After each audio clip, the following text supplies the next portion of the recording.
He miraculously survived a terrible tragedy and left with nothing decided to seriously study magic in the world of swordsmanship. 2,000 years later, he earned the title of Demon Mage, and people elevated him to legend.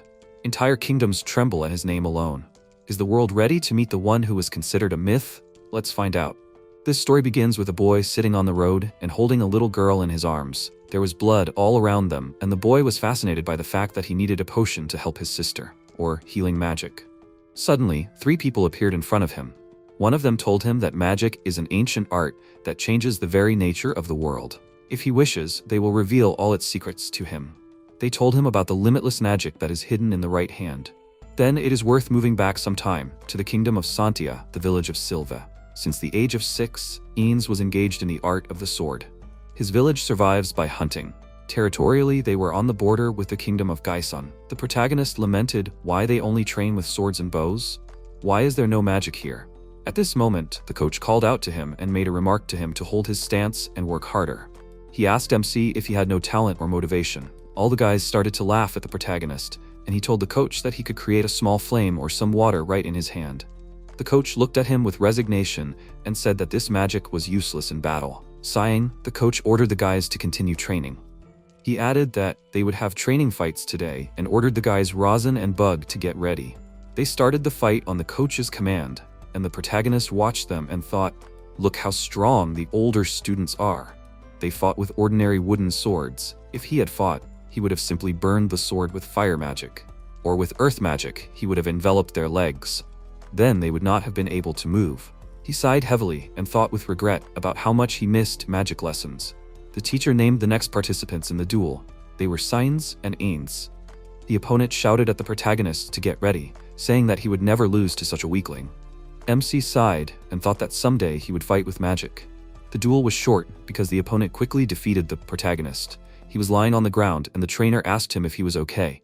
Ains answered in the affirmative, although his whole body ached from the blows and he had a bump on his head. He thought, well, at least there are herbs. If he had healing magic, he would instantly heal all his wounds. At least they are of some use. He came up with an idea to create some ice with water magic and apply it to his head. This would at least ease the pain a little. He returned home and Lena, his mother, told him to wash his hands because dinner would be ready soon.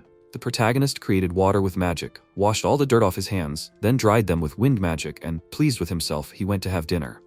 Kirza, MC's father, came home from work. He greeted his family and noticed that his son was already quite big. Ains happily asked again, is it true? Is he already quite big? At that moment, his father ruffled his hair and noticed that MC had a bump on his head. He asked him what it was. Did he miss a blow? The protagonist grabbed his head and squeaked that it hurt. Lena indignantly said that Kirza should stop fooling around and go wash his hands. When the whole family was sitting at dinner, the father leaned over his son and whispered to him that Lena was angry with him because of him. The protagonist was indignant, saying, what does this have to do with him? The father replied that it was all because of his funny bump. MC flared up again and told his father that enough was enough about this, and his mother irritably hit her husband on the head. The protagonist grinned. Now his father had a bump too. Kirza immediately calmed down, and the rest of the dinner was calm. MC watched the family and thought that this was their daily routine, and that this was how his everyday went. He went to bed and woke up tomorrow. He realized that there was a strange silence at home and called his parents. No one answered his call, and he decided to see what was going on and where everyone was. He walked down the hallway in the dark, indignant that he couldn't see anything. Suddenly, he tripped over something on the floor and fell. He realized that he had hit something sticky, brought his hand to his face and saw blood on his hand. His dead mother was lying in front of him, and it was her blood that had stained his hand. The protagonist screamed in horror, not understanding anything, and ran out into the street. His blood ran cold from what he saw there. There was a battle going on in the street.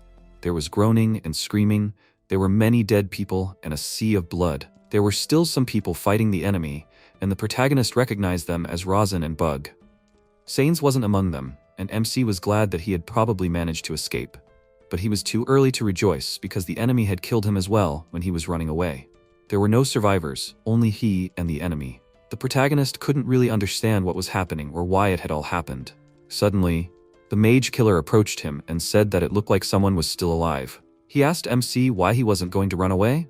All his friends and family were dying one after another, and he wasn't running or trying to fight. He continued that, apparently, he wasn't going to beg for his life either. It seemed like he had simply decided to accept his fate. Everyone who had died had tried to do something, so why didn't he want to do anything? The protagonist remained silent in response, and the killer suggested that maybe he wanted to distract him. Although what difference does it make? He's going to die anyway. He thought about it and told MC that just killing him would be boring. He's not as rude as the others. When they used magic, everyone died with a surprised face. The protagonist heard the word magic and tensed up. The mage assassin continued that the magic used was lightning clap. He decided to show the protagonist how it worked, and Ains saw how scary and fascinating it was at the same time. The assassin said that it was an attack spell and expressed his regret that MC didn't want to run away like his friends. He launched his lightning strike at him and walked away, wishing the protagonist to hurry up and die soon. After some time, he called out to his father. His eyes were completely dark. He couldn't see anything. But in response, he heard someone's voices. A female voice was asking someone named Silica, "What's the matter?" Another voice answered that the child was still breathing and needed help. Someone started calling for help to clear away the rubble quickly. The protagonist felt someone touching him and saying that he was weak but still alive. They picked him up. 3 days later, he woke up in a room. The children sitting in the room screamed that the boy had woken up, and they ran out of the room. A female voice was heard from outside, addressing someone as Silica. They asked her what to do. They were so surprised that they spilled everything. Then a woman entered the room. Her name was Korea, with her daughter. Korea approached the protagonist and was glad that he finally woke up. MC was sitting on the bed covered in bandages and did not raise his head. The girl assumed that he did not understand them, but her mother told her that he was also from the village of Silva. Korea told the protagonist that he was now in the village of Tas. His village was gone. MC told her that he knew it. She continued that no one else had survived except him. He had lost an arm and a leg, and to everything she said, he answered that he knew it. She was surprised, like, how does he know all this? The protagonist told her that he had seen everything. Absolutely everything. He said that he couldn't see anything with his right eye, and Korea told her daughter that it was better for them to leave him alone now. The girl asked him what his name was. He told her his name, and she responded by introducing herself as Silica, and the woman next to her was her mother. She asked him to wait a little, and she would bring him breakfast. They left, and MC began to reason. He remembered that killer. He told him about magic and an attack spell. The protagonist realized that this was exactly what he wanted. What was needed for this? Some special necessary words? No, it was something else, but he had to try anyway. That man was a magician who used lightning. The protagonist held out his hand, trying to create magic, but nothing happened. He was doing something wrong, but what was it? He could easily use water magic. He closed his eye, clearly imagined that he had created water, shaped it into a ball, then mentally drew that man, directed the ball at him, and released it. He felt something burst and splashed him. He realized that he had succeeded. He wanted to try creating fire magic as well. He had already realized that he just needed to draw a clear picture in his head. He imagined a raging flame that burned everything in its path, stretched out his hand and directed this flame into the air. He succeeded again, and a fire broke out in the room. Just at that moment, Silica entered the room with a cup of hot soup. She dropped the cup in surprise, burned herself, and screamed that she was hot and that a fire had started. Panic broke out in the room. Korea and the children tried to put out the fire, and the protagonist couldn't believe that he had succeeded. Now he understood everything. It was important to imagine the result as clearly as possible, just like the man had said. It was all about imagination, and it was so interesting. Silica was puzzled as to how all this could happen, but MC explained to her that it was magic. The girl stretched out the word incredulously, and the protagonist confirmed that yes, it was just magic. He added that if she wanted to know more about it, he could tell her about magic. Silica refused his offer, and Korea, who entered the room, heard his speech about magic. She indignantly began to scold Ains, saying that he had only just woken up and had already taken up magic. Had he even thought about his home, his family, his friends? He had lost everything and everyone. Did he really not care at all? The protagonist was ashamed and silent, realizing that the woman was right. Silica took pity on him and said that he was, of course, still young. He was only 6 years old and she was 12, so from now on she would be his sister. Therefore, he would now live here. Her parents said that they were also not against it. MC thanked her for her concern, and she looked at him with a shudder in her heart and thought that this child was completely broken. He now has no arm, leg, and one eye, and his heart is full of wounds. They found him barely alive, so she must help him heal his mental wounds. 2 days later, the girl took him in a stroller to fresh air. She said something about how nice the weather was, and MC agreed with her. They were seen by children playing in the street, who began throwing stones at them and shouting that the protagonist was an outsider, so he should get out of here, from their village. Silica got angry and shouted at the children to stop throwing stones. The children started shouting that they needed to run. Silica got angry at them, and they scattered in all directions. She asked the protagonist if he was okay. He told her that it must be chilly today. Mrs. Curry addressed him very warmly. She clarified that she meant the children's prank. The protagonist reassured her that there was nothing wrong with it. He did not pay attention to them. She rolled the stroller with him further and thought, did he really not care?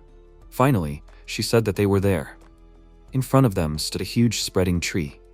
She parked the stroller near the tree and asked him if he would be okay here. He answered in the affirmative and thanked her. She told MC that she would wait for him here, as always, on the stump of a cut tree. She had already gotten used to it, took out her knitting, and began to knit. When the protagonist got tired, he called the girl and told her that he had enough for today, and he thanked her. Approaching the village, they saw the bustle of the inhabitants. The girl's father, Evan, called out to them. She asked him what happened. He answered her that the children still had not returned. It seems they went into the forest. Silica was indignant. Why did they go there at night? There were monsters there. Evan ordered the villagers to gather people. They were going to search. He told his daughter to go home, let her get ready. The protagonist told him that the girl should go with them right away. He could get home himself. They accepted his offer, and Silica, apologizing to him, told him to wait for them at home with mother. She turned around and ran into the forest with the others. He was left alone and decided to use magic to see if the animals in the forest were capable. He activated the spell Acceleration. Let even the storm not be able to stop him, and his carriage appeared in the forest with lightning speed. He thought that he was here for the first time, so he should be careful. Because of the darkness, he couldn't see anything, so he connected the activation of the magic spell Search. Let it take him out of this pitch darkness and give him perfect eyes and ears. He saw so many things at once, and immediately realized that there was something big in front of him. The protagonist realized that it was a monster. He decided to try water magic, Water Blade. He threw this blade at the demon, and pierced it through. At this time, in the forest, Evan was fighting another demon. He was already exhausted and called his daughter. He could no longer hold back the monster alone. She jumped up to her father, and together they dealt with it. A villager who also participated in the search came up to them and told them that it was a great job. They sat down to rest, and Evan said that even with 2 people it was so hard, but this was only the beginning. They needed to move further into the forest. Silica was thinking about Ains. Perhaps she should not have left him alone. If he went into the forest, he would be in mortal danger. Meanwhile, the protagonist left behind a bunch of defeated monsters and moved on. He thought that no matter how many people he met, no one had heard of magic. It was a pity. When he saw the house in front of him, he did not feel any traces here. Noticing monsters to the side, he noted that they did not even want to come a step closer to this place. Surely, there was something magical in this hut. He opened the door to the hut and saw children there, whom the villagers had gone to look for.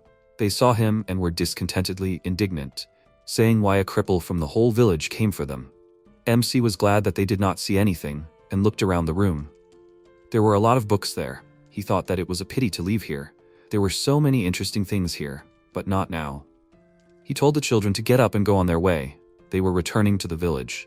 They began to be indignant again, saying that there were many monsters in the forest. How would they escape from them?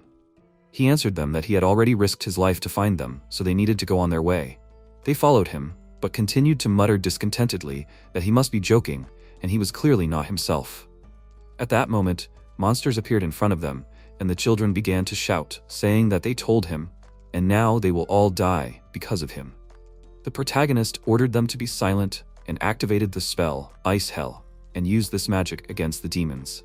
At that moment, while he was destroying the monsters, the villagers who were looking for them ran up to the children. Everyone was shocked by what they saw. How could this little hero so successfully deal with a whole bunch of monsters? When they were finished with them, everyone calmed down, hugged their children, and rejoiced at the successful completion of the matter. The children came to MC and began to ask him for forgiveness for everything that they called him, offended him, and he saved their lives. The adult villagers also apologized to him. They considered him only a helpless stranger. The protagonist felt uncomfortable with the whole situation and told the villagers that they didn't have to apologize. Even today, he only went to the forest to learn magic, so there was no need to thank him. Silica praised him for making everyone feel guilty so easily. Who knew he was so caring? The protagonist wanted to stop her, but the girl didn't let him finish. She continued that he had nothing to be embarrassed about. She could see everything. Evan expressed his joy that the villagers had toned down their ardor a little, and now no one would tease him. Now he had definitely become one of them. The villagers happily confirmed his words with loud shouts. MC thought about it. He felt some kind of strange feeling. What was it? And suddenly he exclaimed that he wanted to go to the forest right now. He looked at the puzzled expressions of the villagers and explained to them that he found a hut in which there were many different books about magic. He wanted to learn them as soon as possible. He added that he wanted to atone for his guilt before the village of Silva, and wanted to help the residents of this village of Toss with everything he could. If there was even the slightest chance, then he should use it. Everyone spoke admiringly, saying that this was a thirst for knowledge. Nothing else could be expected from him. Silica encouraged him that this was his nature. Let him dare. Evan expressed sadness that they would miss him a little, but they would explain everything to Karia, so let him make his wishes come true. The villagers asked him that if he had any problems, he should not be shy and come to them. And in general, let him at least look in on them sometimes. One villager even volunteered to go with him, but the protagonist told them that they were forbidden to go into the forest. He thanked everyone from the bottom of his heart and went to the hut. Time passed. From a little boy, Ains Silvetus turned into a handsome young man. One-eyed, one-armed, and one-legged, he had mastered the three elements perfectly. He believed that he could already be called an excellent wizard. One day, he decided to leave the forest for the village. When he approached this, he did not recognize it, because he had not left the forest for a long time. Everything here is different now. He walked on and was amazed. He did not expect that everything would change so much in just a few years. Suddenly, he saw a girl reading a book. He approached her and asked her what she was doing. The girl was surprised. Didn't he see? She was reading a book about magic. Of course, it was just a copy, but it was strange that he didn't even know that. Then she tensed up and said that he was clearly not one of the locals and grabbed her sword. He stopped her. He was not a stranger at all. She could ask Silic or Evan about him. The girl called him a rude man. If he wanted to pretend to be a local, he should at least have found out who else was not here. He was very surprised when he learned from her that Evan had become the village elder. The girl corrected him, saying, for starters, it wasn't a village anymore. It was a sacred place in the north of the Santia kingdom where the seals were still preserved. And she is Sophia, one of the knights protecting this land. The girl pointed her sword at him and angrily exclaimed, how dare he invade their shrine? MC did not quite understand what was happening and used the activation of the spell, time slowing. Sophia exclaimed, like, is he a wizard? She had never heard of such magic before. However, at such a distance, his magic is nothing against her sword. He told her that she would not succeed, because she no longer had a sword. The girl realized with surprise that this was indeed true. But when did he manage to do this? The protagonist suggested that they discuss everything calmly. She grumbled that she simply let her guard down, but it was okay. She would destroy him with her bare hands. Ains realized that he had only added fuel to the fire and told her that he gave up, and now he would just leave. He said that it seemed that the village of Toss no longer existed and was about to leave.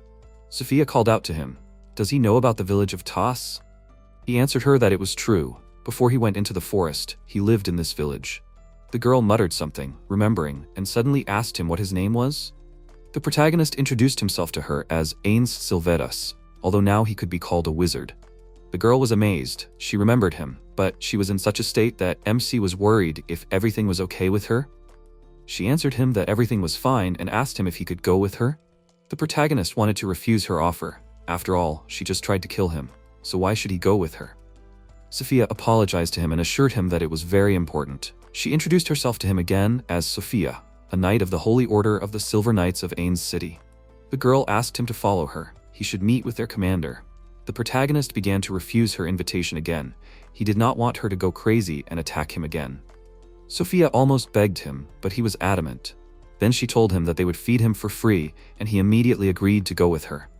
He walked through the city and enthusiastically exclaimed that he saw something like this for the first time. He asked the girl not to rush, to give him a chance to look at everything, because everything here was so interesting. She resolutely answered him that she would give him a tour a little later, and now they needed to see the commander. The protagonist had no choice but to agree, especially since breakfast was waiting for him. They approached a huge building and she invited him to go inside. While Sophia showed the permission to enter to the guard, MC examined the room and the large stairs. Everyone was looking at him, and he felt out of place. Finally, they found themselves in front of the door. The girl knocked on it and they were allowed to enter. They were met by a stern-looking man. He asked Sophia what was the matter. But when he saw that she was not alone, and that the protagonist was next to her, he changed abruptly. grabbed the phone and happily ordered his soldier Gauss to urgently bring him the best red wine. It seemed to him that the girl had finally found herself a boyfriend. Sophia tried to cool the commander's ardor, but he told her not to be embarrassed, that spring had finally come to her heart too. She addressed him as the leader and reassured him that everything was not as he thought. She would not have brought her boyfriend here. The leader thoughtfully asked her, "Who is this then, the lost brother?" Sophia answered him that first he needed to do something, namely, prepare the MC the best breakfast, and he definitely needed to serve him dessert and coffee. The protagonist muttered that he really liked coffee, and the girl was happy to hear it. The commander frowned and asked her, "What should I understand by that?" But he still ordered to do everything that Sophia asked him to do. When breakfast and dessert with coffee were brought, MC started to gobble it all up. While he was eating, the girl outlined the whole situation regarding the protagonist. She added that, however, she had no evidence, and the leader assured her that they would check something now. He went to the drawer and took out a book from there, carefully holding it in his hands. Sophia excitedly assumed that this was the same book called The Beginning. The commander confirmed her assumption. This book describes stories from 2,000 years ago about a mysterious magician named Ains, the founding of the city of Ains and the Holy Order of the Silver Knights. This book has a very terrifying magical power, so few people would be able to read it. It is a sin to keep something like this to yourself. The leader secured the girl's promise not to tell anyone about it. The commander showed this book to the protagonist and asked him if he was familiar with this book. He answered that no, and asked what was in the book. Could he read it? The leader told him, sure, but he should be careful. He thought that it would be hard for an ordinary person to even hold it in his hands. MC started reading it, turning pages after pages, occasionally exclaiming something. The commander watched him in surprise, because he himself could barely turn a page. The protagonist slammed the book shut and said that it was his old diary. He saw the surprised faces of the commander and the girl, and he explained to them that he wrote down everything that could help the villagers here. However, he abandoned this idea. If you look closely, the inscription "Beginning" was written by Silica. All this brings back memories. He opened the book, poked his finger at it, and said that his name was written here. The commander was dumbfounded, because it says "In Silvetas," so MC is the greatest wizard who formed the basis of their order? He asked the protagonist, "Is his name Ains?" The protagonist confirmed this and added that, in the book his name was written slightly incorrectly. The correct one would be Ains Silvetas. His last name is a combination of the name of my home village Silve and the village of Toss, where he was taken care of. He noticed another mistake in the spell. He will correct it too. Now no one had any doubts that this was the one in front of them, that the name was blessed for them. Sophia bowed before MC and solemnly proclaimed that she dedicated her body and sword to Lord Ains. She was ready to sacrifice her life for his life. The protagonist was embarrassed and asked the girl to stop doing this. She thanked him, and the commander looked at him and thought that he opened the book so easily, and even wrote something in it, and he couldn't even turn the pages. As a result, the magic in the book became even stronger. There is no doubt, he is definitely the owner of this book. This guy is definitely the legendary wizard, white-haired Ains, the one who was able to survive in the forest for 2,000 years. However, the leader was worried. Why did MC say that he was in the forest for only a few years? He asked him why he decided to leave the forest. The protagonist answered that it was nothing special, he just got stuck there while studying magic. The commander asked him again, how come he got stuck there? MC replied that he misunderstood him. He was just too carried away by books on magic. He returned the diary to the commander, saying that he was giving him his book, and thanked him for the delicious breakfast. The leader, dumbfounded, objected to him, saying that it was him. Thank him. The protagonist continued that he actually left the forest to travel a bit. He asked them about Evan and Silica, and asked them to tell him about them. The commander thought about his request. How could he explain to him that Mr. Evan and Saint Silica left this world more than 2,000 years ago? What should he do? He decided to change the topic, and suggested to MC that if he needed anything, they would prepare everything for him. Ains thanked him for his concern, and added that it was time for him to go. However, he still did not know where to go. Sophia suggested that he visit the kingdom of Kirk. The greatest academy for studying magic is there. The protagonist asked her again about the name, and the girl continued that the most skilled magicians gather there to improve their magic skills. Ains exclaimed that it must be a wonderful place, and he should have gone there from the very beginning. Sophia expressed her doubts. She does not think that he will be able to learn anything there. The commander offered him to prepare everything for his trip. The protagonist asked him if it was true that he would help him. The leader answered positively and added that Sophia would show him everything. The girl assured him that she was at his service. The commander told him that it was thanks to the book that they had achieved such success, so all their wealth was his too. He expressed confidence that Sophia would be useful to him. The protagonist thanked him from the bottom of his heart for his care, and the girl was already impatiently pulling him along. On the way, Sophia told him that magic had been developing all this time and had made great strides. The protagonist added that culture had too. The girl repeated herself about magic in response. They went out into the city, and Ains exclaimed with delight how interesting it all was to him. After some time, they stopped to rest, and MC turned to the girl, saying that she said that the Kirk Kingdom was very amazing in many ways. She confirmed her words and added that this is why they are called Silver Knights. This is a group that wields magic. They are also valued when hunting monsters or resolving conflicts with other kingdoms. And this is all thanks to Mr. White-haired Ains. The protagonist asked her who he was. Sophia told him that he was the greatest wizard. He was also called a god among magicians. MC exclaimed, "Wow, what an amazing person." The girl wanted to exclaim that it was about him, but she remembered the commander's request for her to remain silent. The protagonist exclaimed that he would be glad to meet him. He was sure that this person would teach him new magic. Sophia told him that she did not think it was possible, but in her mind she thought it was because he was that person. Ains asked her, did she mean to say that he was not worthy of meeting this person? She did not know what to answer him, so she asked him, is there any problem? What doesn't he like now? The girl decided to change the subject. So she asked the protagonist, if he is a wizard, then why does he need a sword? He does not know the art of the sword, does he? She did not understand. What is the purpose of a weapon if he has magic? She assumed that this blade is also a spell. MC answered her, and why not? The movements of the sword are like magic, they are interconnected. Sophia asked him, so, mastering the sword leads to magic? Ains answered positively, but added that it is the cheapest sword. Suddenly, a monster appeared in front of them, which they recognized as an armored grizzly. The girl exclaimed that it was so huge and shouted at the protagonist to stay behind her. She will distract this monster and let him attack it with magic. But MC stepped in front of her and told the monster that he will be his opponent. Sophia called out to him in alarm, but he attacked the grizzly. She saw the miracles he was doing and thought it was impossible with such a sword. The fight continued, and between attacks, MC shouted at the monster not to think that he was just food. Intensifying his attack on the grizzly, the protagonist defeated him. Sophia asked him in amazement how he did it. He told her that just like she uses magic to strengthen her body and sword, he used a similar spell and shot energy from the tip of his prosthetic. Of course, this is not real magic or fencing, it is just mana manipulation. He noticed that the monster was still alive, and the girl noted that he became scarier and angrier than before. MC said that nothing can be done, now he will apply the principles of fencing. He connected the activation of the spell, Shadow Actor, and finally, he defeated his opponent. Sophia couldn't believe her eyes at what had happened. Ains explained to her that in order to use such a spell, she needed to know at least the basics of fencing movements. Without this knowledge, the spell would not work. At that moment, the protagonist's sword broke in half.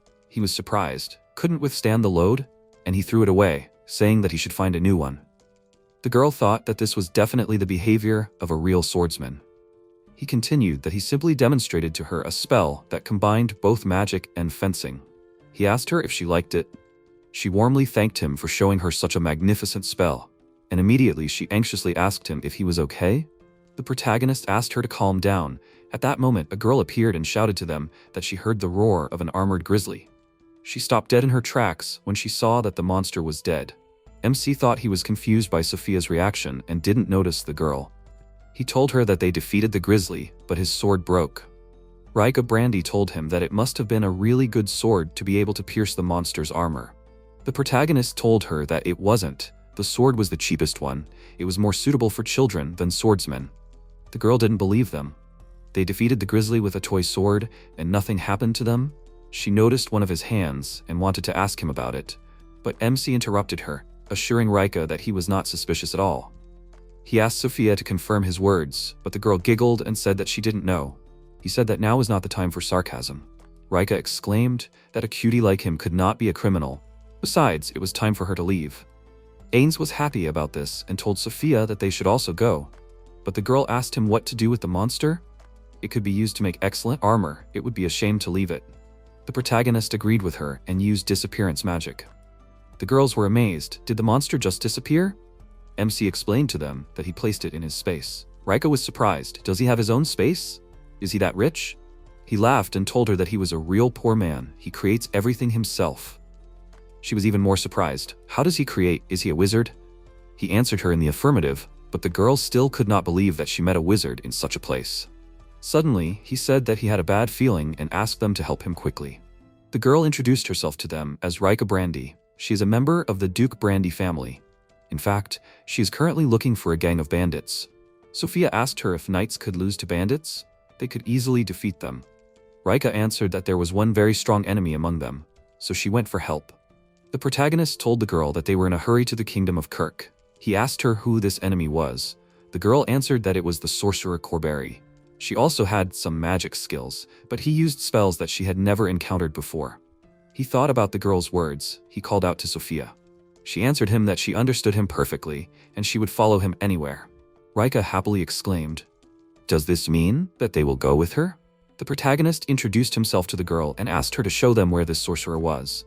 The three of them set off on their way, and only now did Rika realize that Sophia from the Silver Knights was next to her. She answered positively, and the girl exclaimed that she was incredibly lucky. The protagonist asked her, "Is Sophia so famous?"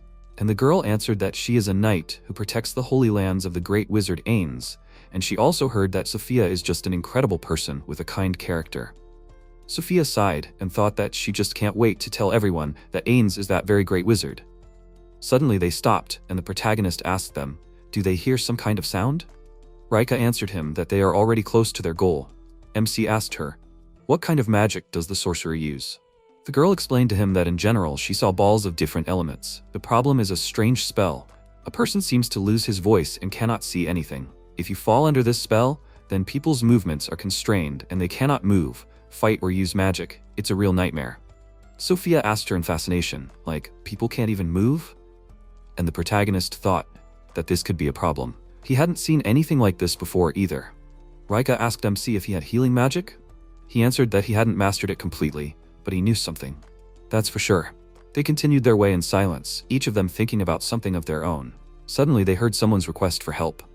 They saw a young man sitting on the ground, and in his arms was a little girl, covered in blood and motionless. The guy was asking to save his little sister. They ran up to him. Ains examined the girl and realized that the wound was too deep. It was not a fact that a potion would help here.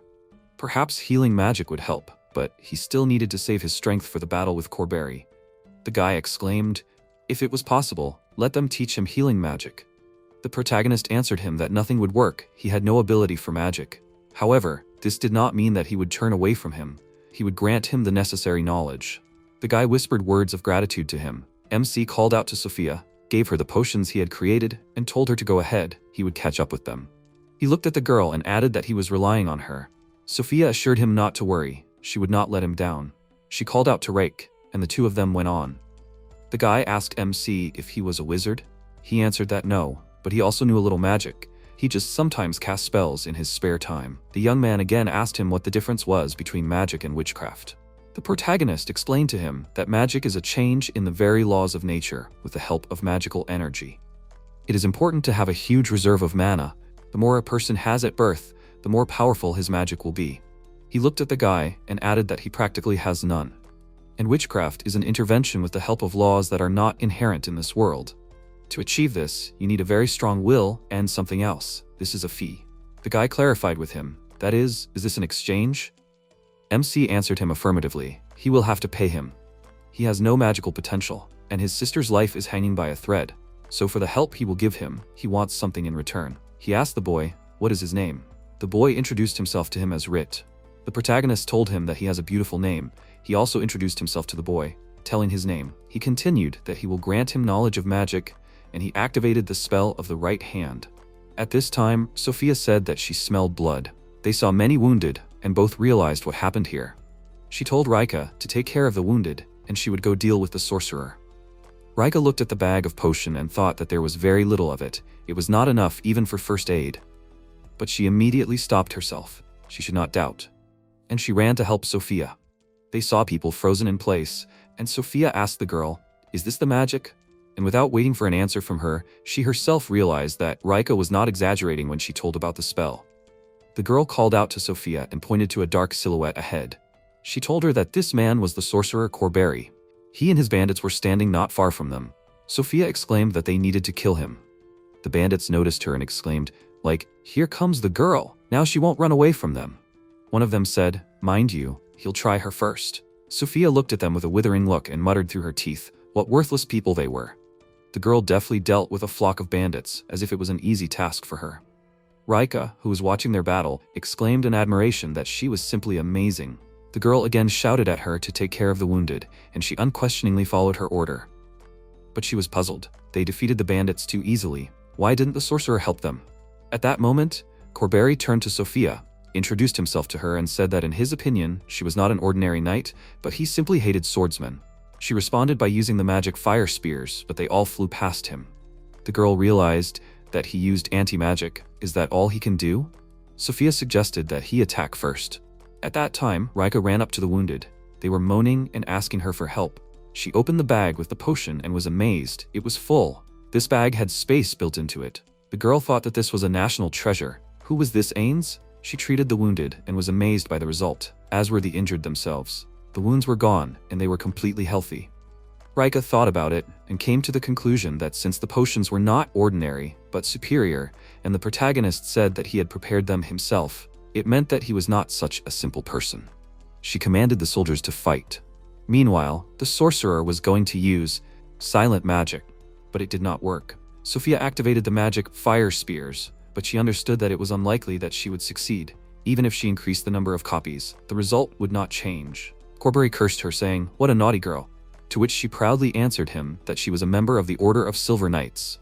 He answered her that he did not expect to meet a real knight here, and the damn immortal witch slipped him a fake, and he, like a fool, fell for it. He meant the magic that did not work. Sophia asked him if he was a member of the cult Eternal Sky. The sorcerer confirmed her words and told her to see the magic that they inherited from the white-haired Ains himself. He spoke the activation of the spell, "Let the alchemist turn sand into gold. Let all white be replaced by black. Let darkness swallow all the light." The girl thought that she was not familiar with this spell, but she needed to stop him from finishing it. But the sorcerer used the magic. Movement is prohibited. The girl stumbled and fell. She wanted to get up, but he said rising is prohibited, and she could not even move. When Corberry cast the spell, fighting with a sword is prohibited, the girl thought that this was the end. He released fire spears at her and told her to know her place. Sophia felt that she was on the verge of death, but then Rika ran up to her. She gave her a magic potion to drink. All the wounds on the girl's body were healed, and she threatened the sorcerer that he would die. Rike's army ran up to the girls. Corberry was surprised why they were all safe, and where did they get so many potions from? The leader of the army shouted for the wizards to attack this scoundrel with spells and support the knights. Let them surround the sorcerer. He grinned and thought, what pathetic attempts. He activated the spell all around our enemies, and the girls' armies began to fight each other. Sophia thought, what a scoundrel he was. He asked the girls if they still had potions, they would be able to recover again, right? And the sorcerer was going to activate fire spears on them. At this time, the protagonist put his hand on Rit's head and told him that he would now transfer the knowledge into his head. He added that the feeling would not be the most pleasant, but let him be patient for a little while. The guy agreed, and MC took action. After some time, he removed his hand and told Rit that everything was ready. He asked him, does he know what he needs to do? The guy tried to activate the knowledge evil for good. He put his hand on his sister's head, and he was able to heal all her wounds. Rit exclaimed that he succeeded. He hugged his sister and whispered to her that now she will be fine. The protagonist realized that the guy absorbed the surrounding mana to use the spell. Well, that was an original approach on his part. MC thanked Rit, and he did not understand what the protagonist thanked him for. Suddenly, it was as if time stopped. Everything around went black, and someone's hand appeared in the air. The finger of the hand was pointed towards Rit, and someone's voice said that his fate was now predetermined. Now he is forbidden to harm others. And in an instant, everything disappeared, as if nothing had happened. The protagonist asked him if he had seen everything. The guy answered him affirmatively, saying that it had told him that he was now forbidden to harm others. Ains told Rit to remember that the oath of a mage is a very important thing, so he should not tell anyone about it. Meanwhile, the sorcerer got tired of the game and decided that it was time to end it. Sophia realized that Corberry used magic so often, thanks to the magic stones. She assumed that his magic power was already running out. He heard her reasoning and turned to them, calling them fools. The sorcerer said that, since they were dead anyway, so be it, he would tell them everything. He showed them a piece of paper and confirmed the girls' guesses. Yes, it was only one page, but still torn from the original book, the beginning. He almost went crazy while he tried to make it out. Sophia thought that things were really bad for them now. Corberi exclaimed that it was time for them to die. He wanted to create multiple fire spears through magic amplification, but then the protagonist's voice was heard. MC apologized for being late, but the girls were happy to see him. The sorcerer asked him who he was and was he going to die too? The protagonist introduced himself and added that the sorcerer shouldn't threaten him. It was very rude of him. When MC pointed his hand towards Corberi, he was very surprised. The girls enthusiastically said that Ein-sama was really cool. The sorcerer asked the protagonist in confusion, did he block his magic? How did he manage to erase his spell? Was he really a sorcerer? MC told him that he was just a sorcerer. Corberi exclaimed that they were similar to him then. He remembered how Rika told him about this, that he was also a sorcerer. He said out loud that he was glad to meet MC. The protagonist smiled and asked him if he would show him his magic. The sorcerer backed away from him, calling him a psycho. He asked Ains to get away from him. MC answered him that he just wanted to see his magic. Corberi exclaimed, why would he show his magic to anyone? This gorilla with muscles instead of brains will not understand anything anyway. The protagonist advised him not to be so rude to Sophia. The girl added that the sorcerer also said that all the inhabitants of the kingdom of Ains are just hillbillies. The protagonist answered them. He told everyone that he decided to live in the forest to study magic. At that moment, Corberi tried to activate the spell. Let the alchemist turn all the gold into sand. Let all the white be replaced by black. Let the darkness swallow all the light. And pointed his hand at the protagonist, saying that they now obey him. The protagonist took a step towards him. The sorcerer continued the spell. It is forbidden to approach him. MC took a second step towards him. Corberi went crazy, shouted that he didn't care who his opponent was. His magic was invincible. He told the protagonist that now he would not get any closer to him. But Ains continued to walk towards him. He began to say that turning sand into gold is a change in the law. White is a reaction. This can be understood from the line, white will change to black, and people act as light here. He continued, wow, what interesting magic. It's just real witchcraft. Corberi was puzzled and silent, and then he asked him, did he call his magic witchcraft? The protagonist answered positively and repeated to him that it was not magic. The sorcerer admitted to him that he was not a mage. Of course, he knows magic, but he does not know any high-level spells. MC asked him disappointedly, does he really not know? Does that mean that he is just a fake and nothing more? Ains turned to the girls, he apologized to them and added that they were leaving. The girls asked him in bewilderment, what was the matter? Did he understand that they would be able to defeat the sorcerer now? So they decided to retreat? The protagonist explained to them that he was looking forward to meeting the sorcerer, and he was just a mage, so he was no longer interested in him. Corberi got furious again and asked MC, was he underestimating him? Then he would die now. He cast the spell activation multiple fire spears, but the protagonist blocked his magic. The sorcerer couldn't understand what had happened and what was that just now? Ains told him that it was a basic spell. He also knew a few tricks, and if Corberi wanted, he would show them to him now. He cast the spell activation, let the alchemist turn sand into gold, let all white be replaced by black. Let darkness swallow all the light, and continued that they would start, perhaps, with something small. He cast the spells, using magic items is prohibited. Using magic is prohibited. The sorcerer tried to cast multiple fire spears. He repeated it several times, but he realized with horror that nothing was working. The protagonist explained to him that he had given up trying to develop and relied on only one spell. A sad sight, at least he needed to continue developing his prohibition magic. He cast the spell breathing is prohibited, and the sorcerer immediately stopped breathing. He turned blue and began to panic and clutch his throat with his hands. MC removed the spell from him. Corberi almost choked on a gulp of air and still could not catch his breath. At this time, his soldiers arrived to the sorcerer, and he ordered them to kill the protagonist, and for this, he would raise his reward for him 10 times. The soldiers happily took the news of the increase in reward and rushed at Ains shouting that they were going to kill him now, but MC told them that he was going to show them a very interesting spell now. He activated the removal of restrictions, divine hand, and in an instant, scattered all the bandits. Corberi choked with indignation. He shouted to the protagonist, who is he anyway? The girls also did not mind learning this information, so they held their breath and listened. MC told him that the basics of the basics, changing the laws of nature and concentrating your desires, capable of destroying the rules of this world, the art of interfering with the universe. This is what sorcery and superior magic are. The protagonist went to him, but the sorcerer asked him to stop and not to approach him. Rika called out to Ains and asked him not to kill the sorcerer. He is a member of a very dangerous cult, and they must interrogate him. MC expressed his regret to her, but this is a magic duel, and only one of them can remain alive. Sophia intervened in their conversation. She offered him to deliver Corberry to the capital as a prisoner. Mrs. Rika is from a very influential family, and she can help them get into the academy. Rika confirmed that she will help them. With the help of her family, it will be easy peasy. The protagonist thought about it and agreed to their offer. He told Rika that he was leaving the sorcerer to her. He cast the no questions and no getting up spells on him and loaded him into the carriage. They set off, and MC said that he thought they would have to continue the journey on foot. Sophia thanked Reich, and the girl told her that there was no problem. When they arrived at her mansion, they would be able to enjoy a wonderful dinner. The protagonist was happy about this because neither he nor Sophia knew how to cook. The girl laughed and asked him why he told her that. MC retorted that, when would she learn to cook? She still doesn't even have a boyfriend, let alone more. She is always busy. Sophia whispered to Reich that the girl should ignore his words. She is an excellent cook. She just dedicates all her time to sword training, so she doesn't have time to cook. The protagonist chuckled, and why can't she cook? The girl asked him, offended. Was he making fun of her?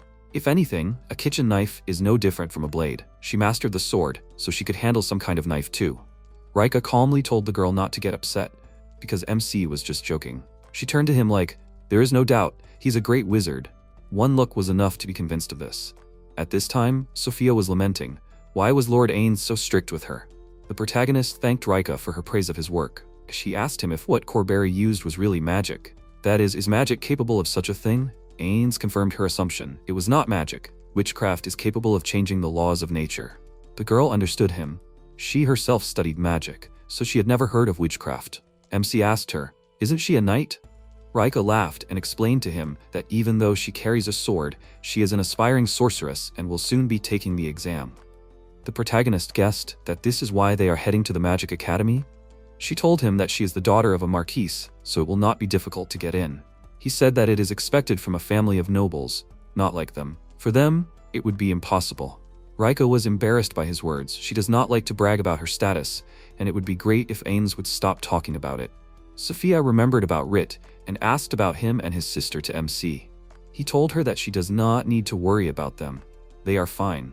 When she next asked if he taught him magic, he answered negatively because the guy does not have the ability to use magic. But he taught him the sorcery, evil for good. Rit stole someone else's magic power to use healing. The girl said thoughtfully that the guy had surprised her very much, and she was looking forward to their next meeting. Rika also thought about Rit. Such a young boy and witchcraft? Although, why was she surprised? Right before her eyes sat a man with incredible magical powers. At that moment, the coachman announced to them that they would soon arrive in Kirk. When they arrived at the gates of the kingdom, the guards asked for their ID. Sophia had one, but the protagonist did not, so he was confused. But Rika told him not to worry. Let him tell the guards that he lost it in battle. Moreover, this was the carriage of the Brandy family, and no one would dare to search it. They were let through and safely entered the kingdom. Rika said, well, she told you there would be no problems. MC thought to himself that nobles are capable of anything. They drove up to the castle and were joyfully greeted by a large crowd of people. A man separated from the crowd and approached their carriage.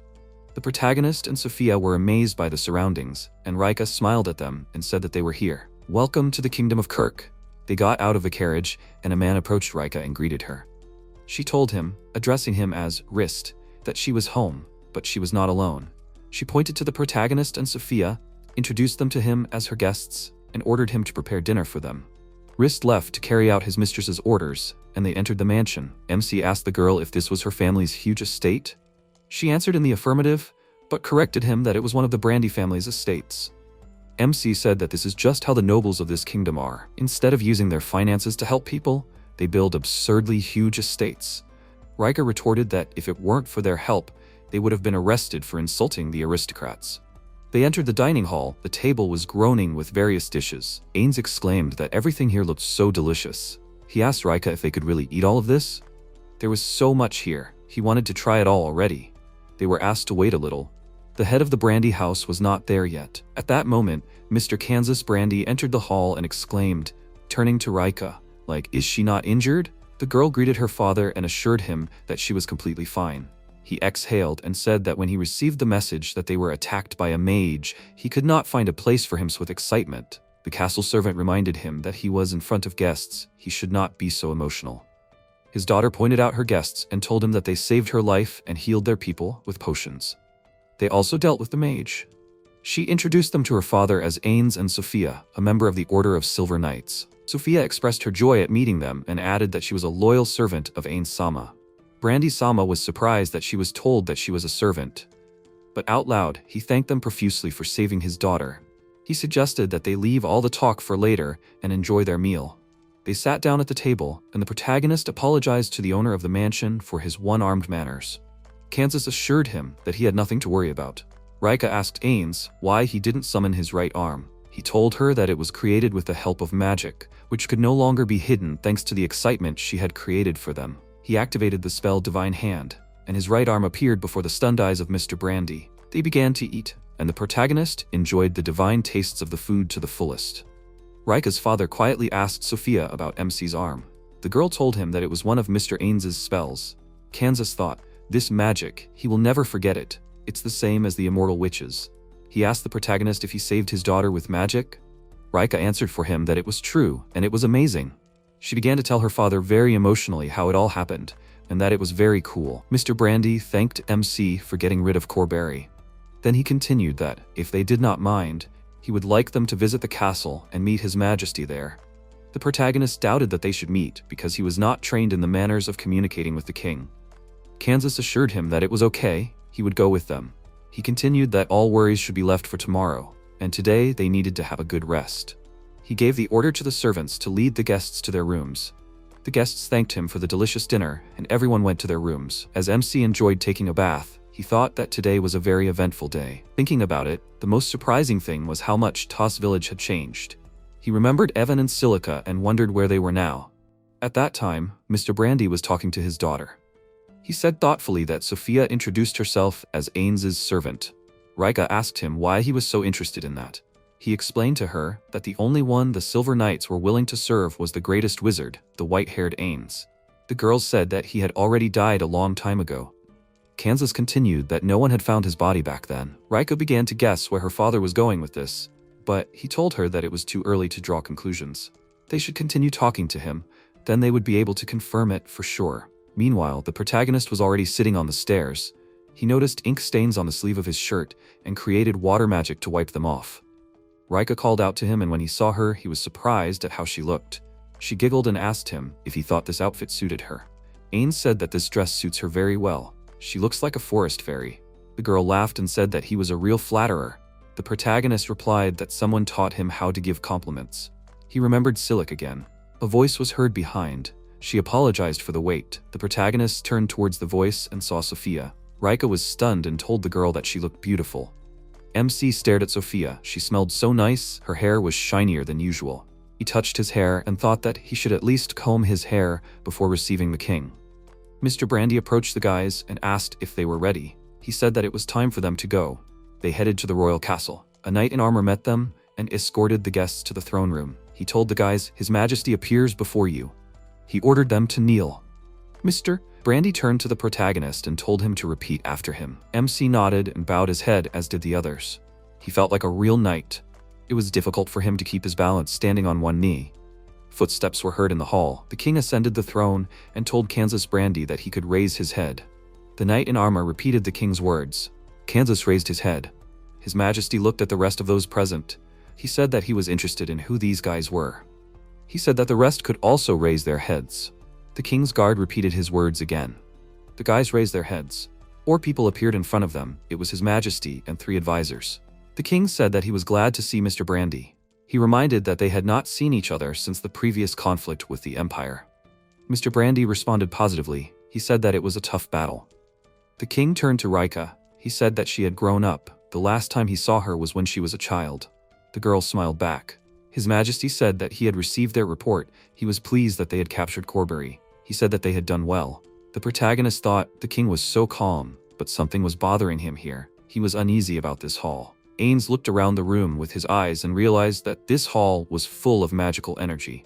This seemed very strange to him. Kansas said that in addition to the report, he wanted to add that it was his daughter who had captured Corberry. The king was surprised. He asked to tell him more about it. The king turned his attention to the white-haired guy. He asked, "What is the name of this young man?" The protagonist was deep in his thoughts and did not hear the question. The knight said that His Majesty asked a question. He is obliged to answer. Kansas turned to the protagonist. He tried to distract him from his thoughts. Sophia turned to the protagonist. She said that the master needs to answer. Ains was distracted from scanning the room. He said that in this room even the floor is saturated with magic. He asked Sophia to introduce him. He did not have time to explain it.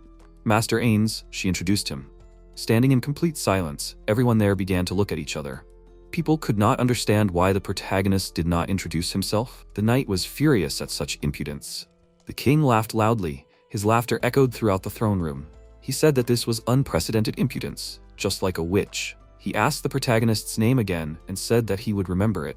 Kansas was relieved. He was glad that His Majesty was not angry. The king asked the girl with the sword if she was a member of the Order of the Silver Knights. She answered positively. Sophia introduced herself. His Majesty said that their commander Gauss often helped him. He asked the girl why she was here. Ains suddenly stood up from his knee and asked for forgiveness. He said that he needed to inspect this hall. His behavior again shocked everyone present. All the people in the room looked around. They were shocked by his antics. The guard simply exploded with anger. He called MC an impudent man.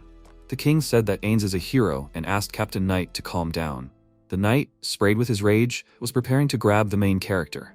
He shouted that this cannot be forgiven. His behavior can be equated to treason. A girl stood in the captain's way. He fiercely barked at her to get out of the way. Sophia said that she swore to protect her master. The king was stunned when she called MC master. She turned to him and asked him to stop, because this is treason. Ains asked what was so disconcerting about his behavior. He said that some kind of magical ritual had been performed in this room. He was simply interested in studying it. Meanwhile, in another room, a woman was about to visit the throne room. The woman asked the servant what could have happened that this boy would decide to call her so early. The servant replied with a grin that only Mrs. Lissellot would dare to call His Majesty a boy. She laughed and said that from her point of view, he was still the same boy. The woman was beautiful, slender, and charming. She smiled at herself in the mirror and went to the throne room. The servant saw her off and hurried her. She said that the audience had already begun. The lady asked where this room was. Did she remember? The assistant said that she would show her where to go. Lissellot screamed loudly, which frightened her assistant. She asked the lady what happened. The woman said that she suddenly wanted to drink a glass of wine. She asked the servant to bring it. The girl got angry, but she could not disobey the order. So she quickly left to get a glass of wine for the lady. She hurried the assistant, telling her to run faster, because the audience had already begun, smiling sarcastically. She said that she would never get tired of making fun of children and apologized for it. Lissellot heard a noise coming from right down the corridor and asked what was going on there. The protagonist explained the reason for his behavior. He apologized and said that he felt a strange energy in this room. He was overcome by curiosity. The captain shouted that he did not care what he felt. He said that the MC standing in front of His Majesty must show his loyalty. The protagonist asked what he must prove. He said that if he swears to him, he will betray his loyalty to magic. This will not happen. The knight screamed. He called Ains a fool and was ready to hit him with his sword. Lissellot entered the room and ordered the captain to stop. She said he is not our enemy. The knight gritted his teeth. He was dissatisfied with the mistress's order. MC was surprised by the appearance of this woman. The king told her that she was late. The mistress replied that she had business. She turned to those present in the hall. The protagonist smiled contentedly. He was glad that he finally met her. He activated the Divine Hands spell and released magic outward. Everyone was scared. There was not a single indifferent person who was not surprised by this. Ains turned to the mistress. He asked her to show her magic. Lissellot got angry. She hissed furiously but pulled herself together and calmed down. He asked her, "Is this all she can do? Will she not do anything?" The lady leaned towards His Majesty and said, "He is a real wizard. Is everyone convinced of this now?" The king answered positively. Now he is absolutely sure of it because MC called his right hand divine. She confirmed. Another look at this hand. Everything becomes clear. It is him. She looked at the main character and narrowed her eyes. When suddenly their private conversation with the king was interrupted by a man. Kansas Brandy, he introduced himself to Mrs. Lissellot and apologized for interrupting their conversation. She recognized him, said that he had grown old. He agreed, said that they had not seen each other for a long time. The woman said that she was no longer going to endure this disgusting magic. She would prefer that her eyes no longer see them. Kansas sadly answered her that it would be as she wished. She turned around and said that she was leaving. The king thanked her for her help. The main character did not understand why she was leaving. Sophia suddenly apologized to Mr. Brandy and Ains. She said that she just wanted to check if MC really had magic. Kansas said that everything was clear to him now. He added that Mrs. Lissellot was perfect for this. Majesty said that it was time to move on to the reward. He asked what the man wanted for catching the criminal. Kansas said that if His Majesty allowed it, he would like Ain's city to be considered the Brandy family's territory. The king replied that unfortunately he could not help with this. The man said that he understood this. He knew that Ain's city was considered an autonomous territory. He just wanted to become their ally. He asked the king for permission to negotiate with the city's leader. His Majesty looked at one of the advisors, who nodded to him, and the king responded with consent. He granted them the opportunity to negotiate. Kansas thanked him for his assistance. Ains apologized for interrupting their conversation. He asked if he could inspect the throne. The king's laughter rolled like a blast wave. It was heard even beyond the kingdom. He said that the protagonist never ceases to amaze him. After finishing the audience and saying goodbye to the guests, His Highness, the advisors, and Lissellot gathered together to discuss this meeting. The lady took a glass of wine in her hands and said that Marquis Brandy brought a very interesting child. She asked to tell her about him. The king answered her that they knew for sure that he was a wizard. He asked her, "What's the matter?" She answered that he claims that his name is Ains Silvetas. She said that she believes that he is the very greatest wizard and the author of the original book of the beginning, the white-haired Ains. Everyone sitting in the office was perplexed. The only thing they could say was that this cannot be. Lissellot told them that her teacher was the demonic god Ains, who was locked in the forest. Using magic, she melted the wine glass, but continued her story. She said that it was he who created the concept of magic itself. By this, she means that they are waiting for troubled times. She said that she wants them to be prepared for anything, because the appearance of a god is always considered a harbinger of trouble. There is nothing more terrible than an awakened deity. After the audience, the guys returned to the estates of the Brandy family. Kansas broke the silence and sternly said that the protagonist amazed him with his behavior. He should thank God that the king did not order their execution. Ains's inner child screamed in his head. He scolded himself and asked what was wrong with him. Was he sick? Maybe the castle was too hot or too cold? Why did he act like that? MC understood that although Mr. Kansas had such a calm voice, he was definitely furious. Self-consciousness did not calm down. He tried to overcome it and calm down, but he understood that everything was very bad and he should not have acted like that. The protagonist switched to the girls. He looked at Reich. She seemed to have fallen asleep. Sophia also closed her eyes. He wondered if she was angry with him. In an attempt to distract himself, he tried to remember the village of Toss. He wanted to meet Silica and imagined her image in his head. Even in his thoughts, Silica was angry at him and offended. He imagined how she scolded him for not visiting them because he was too carried away by magic. He even imagined how she screamed and did not want to listen to his excuses. The protagonist shuddered. He felt uneasy, because even in his thoughts he was being scolded by imaginary characters. He again imagined how Silica swears and calls him a fool so many times. Finally, they arrived at the house of the Brandy family. At the threshold, they were met by servants. They greeted the master and said that they had prepared food. But they didn't expect to see the master with such a crowd of people. One of the maids said she would prepare desserts for everyone. Kansas smiled guiltily and thanked them for their hard work. He cleared his throat and turned to the main character. Will he stay in the capital for a long time? MC answered positively. Kansas said that in that case he could stay with them as long as he wanted. They would provide him with food. The protagonist was happy with this offer. He agreed to stay and thanked the master for it. Then he walked around the city, tried street food, leisurely took baths, and slept a lot. He lived an ordinary, quiet life. One day, while having lunch at the table, the protagonist seemed to come to his senses. He thought that everything was very bad. He had relaxed too much. He was covered by his own thoughts, which tormented him again. He did not understand how many days had already passed. He felt so good here that he completely forgot himself. The main character suddenly felt uneasy from the cold gaze of the maids. He called himself a parasite and thought that he needed to somehow repay the Brandy family. He asked the servant where Raika was now. She replied that the mistress had left. They went with Mistress Sophia to train in the garden. The entrance exam to the Magic Academy was taking place nearby. MC remembered this. He got up from the table and said that today he would help Raika with training.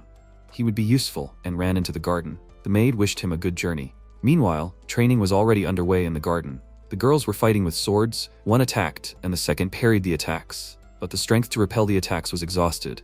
She fell to the ground to catch her breath a little. Sophia told Raika that her skills had become much better, but she needed to train. If the enemy was physically stronger, then she needed to remain vigilant. She took a breath and asked for another try. Sophia refused. She said that they needed to take a break. Training in such a state would only bring harm. Good fight, the protagonist told them. The girls greeted him. He responded in kind. Raika asked if he was going for a walk again. He answered negatively, said that he decided to help her with training. The girl grinned and asked if he couldn't stand the gaze of the maids. Sophia screamed that Mr. Ains was a noble man. She shamed Rika for her words. She said that despite the fact that lately he had only been lazy, walking around the city, relaxing in the bath and sleeping until noon, he had not forgotten for a second about developing his magic. The protagonist mentally asked Sophia for mercy, so zealously did she protect him. MC was thinking of a plan to ask them to give him a chance to help with training so he wouldn't feel like a freeloader anymore. He had to do it somehow. Rika said that she admired his sword skills, but they were on a break now. Sophia turned to the protagonist. She asked why he didn't train with her. She asked to show her the spell he used to infect the armored grizzly. The protagonist was happy with this offer. He agreed to help with it. He approached Rika and said that it was too early for her to learn such a thing. But she could at least take a look. He asked her to borrow the sword. The girl handed him the weapon and asked what kind of spell it was. Was he using magic by swinging this? The protagonist answered negatively. He tried to find the words to explain it. He asked her to explain how she understood the use of magic. Rika answered that it was necessary to concentrate magical energy inside the body and then release it. It is important to clearly imagine the result of the spell, and it will manifest itself. The protagonist told her that she was right. He explained that the level of magic is determined by the amount of energy inside the bodies. Concentrating it in the body, they build the basis of the spell. They subconsciously draw a path for magic. Using the text of the spell, they help it to be released from the body. These are 3 important steps in magic. Sophia said that she has a high level of control over magic and spell pronunciation, but she is not able to use it en masse. The protagonist explained to her that spells can be divided into 2 types, external and internal. She was surprised to hear this. He said that internal magic is very easy to understand. It is enough to listen to your internal feelings and release it. He gave an example. Sophia recently used a potion. He asked what she felt when her wounds healed. The girl confirmed that she felt as if something was spreading throughout her body. The protagonist said that it was magical energy. She can feel it now. Sophia focused on this feeling. She confirmed that she felt it inside again. The protagonist praised her efforts. He said that it was like a physical reinforcement. Rika asked if she could feel it too. She said that she also had some magic, but she couldn't do it. MC said that it was because of her movements. She moved a little incorrectly. She asked him to tell her more about it. He told her about some things that she needed to know. He said that it was important not to make mistakes. She should clearly understand how each muscle in her entire body works. Without this knowledge, if she used reinforcement, she could completely destroy the body. Sophia took this into account. Rika didn't fully understand it. She asked if the point was that Sophia was much stronger and had better control over her body. The protagonist answered positively. Ains decided to demonstrate this in action. He told Sophia that he would not hold back her strength, so that during an attack, she would use body reinforcement. She shook her head. The essence was clear to her. Then, he told her to move away. This happened several times until the distance suited him. The protagonist turned to Rika. He told her that it would be quite dangerous here, and it would be better for her to step aside. The maid and the girl were very surprised to hear this. MC and Sophia moved away at a fairly large distance. He raised his sword and let it be known that this was the beginning of the duel. The girl and the maid were still in a state of shock. They did not understand how the sword would be able to reach Sophia. The protagonist asked the girl if she was ready. She answered positively, frowned, and said that she was attacking. She rushed to the offensive, but Ains parried her blow from afar. Rika was surprised. She saw something like this for the first time. The protagonist raised a sandstorm. He made a counterattack with the power of nature. He attacked without even using a sword. Sophia could not understand how he did it. The girls watching them were speechless. Everyone was wondering how MC was able to strike even from such a distance. He asked the girl if she understood how he did it. Now it was his turn to attack. He and Sophia met in a sword duel. It was a very strong confrontation. The sounds of sword strikes and their spectacular battle was like a dance. Soon the sandstorm and the magic that the protagonist used completely absorbed them. Nothing was visible. Only the sounds of sword strikes and the incessant struggle could be heard. The dishes that the maid brought to pour tea flew in different directions and broke into small pieces. The dust that rose in the air looked like beautiful flowers in its outline. Rika's voice was heard. She asked the maid if she could see them. The maid answered negatively, but she could say with certainty that the leader would not be very happy about what was happening. A hollow formed at the sight of their powerful confrontation. Ains and Sophia could have continued for a long time, but they were frightened by Kansas's sudden appearance in front of them. He smiled sarcastically and thanked them for plowing their garden. He said that now they could organize a small vegetable garden here. He said that this was his favorite garden, and if they needed vegetables, they could just ask. In the end, he added that from now on, they would eat only this. The guys felt guilty. MC thought that it would be better if he just went for a walk. There were 2 weeks left until Rike's entrance exam. She trained hard. The protagonist and Sophia prepared her. They taught her not to rush and focus on her movements. Ains said that casting spells is just one way to manifest magic. She shouldn't limit her thinking to just that. Rika replied that she understood that. She asked, when I get used to it enough, will I be able to become a real mage? No one answered her question, but they trained her for a long time and didn't let her relax at all. When everyone gathered at the dinner table, Kansas asked if Ains and Sophia would go to the exam with his daughter. The protagonist said that he didn't mind. Plus, he was interested in how high the level of mages in the academy was. Kansas was glad to hear that they agreed. Rika told her father not to worry, because she would definitely do it. He smiled at her and said that he believed in her. MC asked if he would be able to participate in the exam, or would there be problems with that. Kansas replied that the application period had already passed. However, they were allowed to take one servant with them to the exam, so if he wanted to participate, he could go with his daughter as a servant.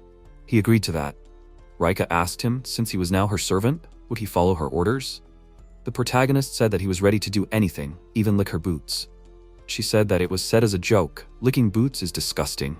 Sophia asked if she could go as a servant of a servant. The guys said that it was probably impossible. They didn't know if such a thing even existed. Sophia shouted that she would never leave Lord Ains. The day of the exam arrived. The protagonist cried out. He was glad that they had finally arrived. He asked, was this a magic academy? He really liked the spacious room. He wanted to go look around. Rika said that servants cannot leave their masters. A lot of people gathered at the threshold of the academy. The protagonist asked, are these all students? How many are there? The girl said that ordinary people can also attend the exam. A voice was heard from behind, greeting Rika. She turned around and saw Kirsch accompanied by Seidel. The girls greeted each other. They were glad to meet here. They shared their worries about the upcoming exam. Rika greeted Seidel. She asked him, did he come as a servant? He answered positively. The protagonist turned to the princess. He said that he was glad to see her. She recognized him and said that they recently met. His name is Ains, right? MC answered positively. He apologized for his behavior last time. Kirsha replied that it was fun. He put on a real show. Seidel asked, is this the same Ains-sama that Mrs. Lissellot recognized? He asked the protagonist, did he also come to take the exam? He answered negatively, said that he came here as Rika's servant. He was interested in seeing the academy. The protagonist asked who Mrs. Lissellot is. Is that the woman in the red dress? The princess answered positively. She said that this lady was a court magician and her father's advisor. A man came out to greet the students. He said that first they would have a written test and invited everyone to sit at the table according to their number. MC saw a loudspeaker for the first time. He was surprised and thought, how come he hadn't thought of creating such a magical instrument that amplifies the voice before? Rika turned to the protagonist. She said that it was time for her to go and asked him to wish her luck. The protagonist told her that she could handle it. The observers were asked to go to the waiting areas. Seidel called the protagonist to go with him to the waiting areas. They began to watch from the sidelines. They saw how someone was late for the exam and was not allowed in. When suddenly a sharp cry interrupted the reigning silence. Some guy was asking why the waiting area was arranged so disgustingly. Why were there such uncomfortable chairs? Servant Darius from the Subi household, he introduced himself. Seidel said that this guy brags at every opportunity that he serves in the Subi household. The protagonist pretended to be interested in this information and thought that it would be better for him not to interfere. Then a man's voice was heard through the loudspeaker. He announced the start of the exam. The students began to write their answers. MC asked what kind of test this was. The princess's escort replied that it was mathematics, history, magical knowledge, and spellcasting. These 4 areas were included in this exam. He said that even with tutors, it was very difficult to prepare for this. The protagonist got the gist, but he became interested in magic spells. Seidel asked what was so difficult about writing this. MC looked at him questioningly. The guy replied that he probably didn't know, but the problem was the paper. He got hold of a piece of paper and handed it to the protagonist. The protagonist asked what this was and why everything written was mixed up. Seidel said that this is not ordinary paper, but a magic tool. Before seeing the questions, you need to structure the exam itself. Ains was very surprised by this. He asked to tell him what other magic tools exist. Seidel told the protagonist for a long time about all the magical innovations. MC was lost in his thoughts after hearing this. It seemed strange to him. Has the world really changed so much in just a few years? The man with the loudspeaker announced that the exam was over.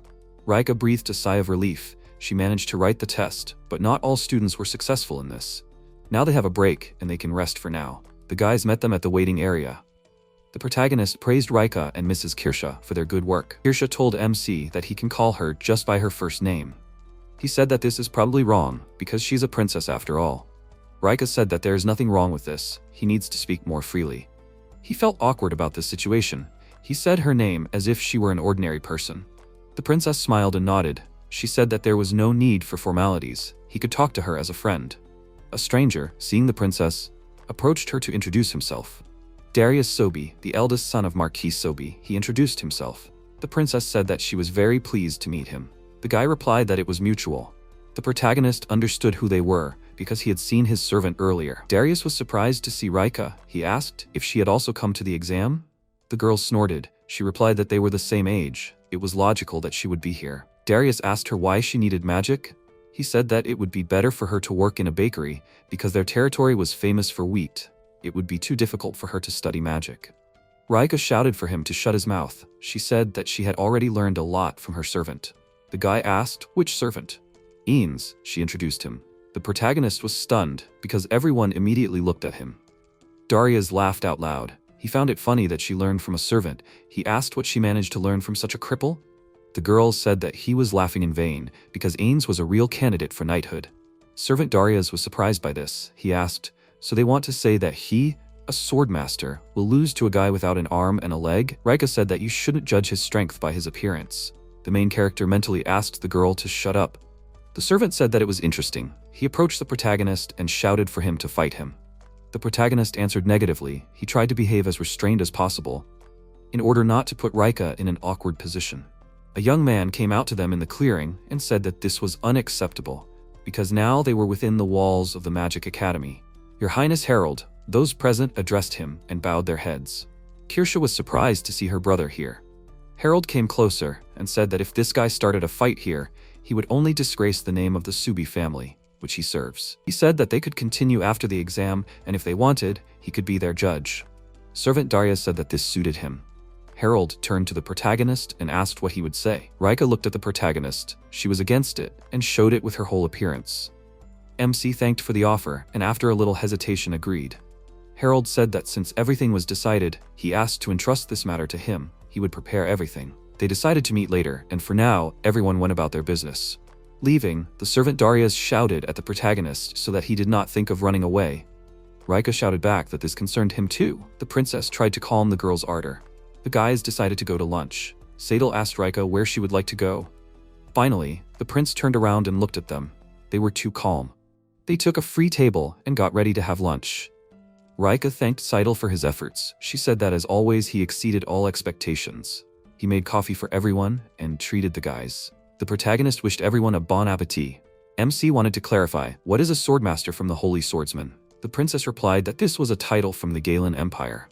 The princess's servant replied that their skills were divided into 4 levels: Swordmaster, Swordsman Saint, Sword Emperor, and Sword God. Tarish, they introduced the servant Darius. Now at the Swordmaster level, the guys told MC to be careful with him. The protagonist said that all these titles were somehow too difficult and thanked him for the coffee. Rika said that she was sure of his victory. He would be able to beat that guy in a second. The protagonist was embarrassed and told her to forget about it. Besides, he would soon see the practical exam. The examiner gathered all the students, greeted them, and announced that their practical part of the exam would take place here. The judges would evaluate each student individually. When the student's name was called, he must come forward. The protagonist watched the students, and as one, before using magic, they all said the words, activating the spell. He didn't understand why they were saying these words. All the students were asked to do the same thing. They had to show basic things. MC said that their magic was nothing special. Seidel agreed with this. He said that this is why they wanted to enter the academy. Eanes understood the meaning. He knew that Rika would beat them to smithereens. And now, it was finally her turn. The judges told them to show them a fireball and a water ball using basic spells. Darius joked with her and said that it was okay if it turned out to be flour. This was her calling. The girl said that she was starting. She created a huge fireball. None of the students had ever done this silently before.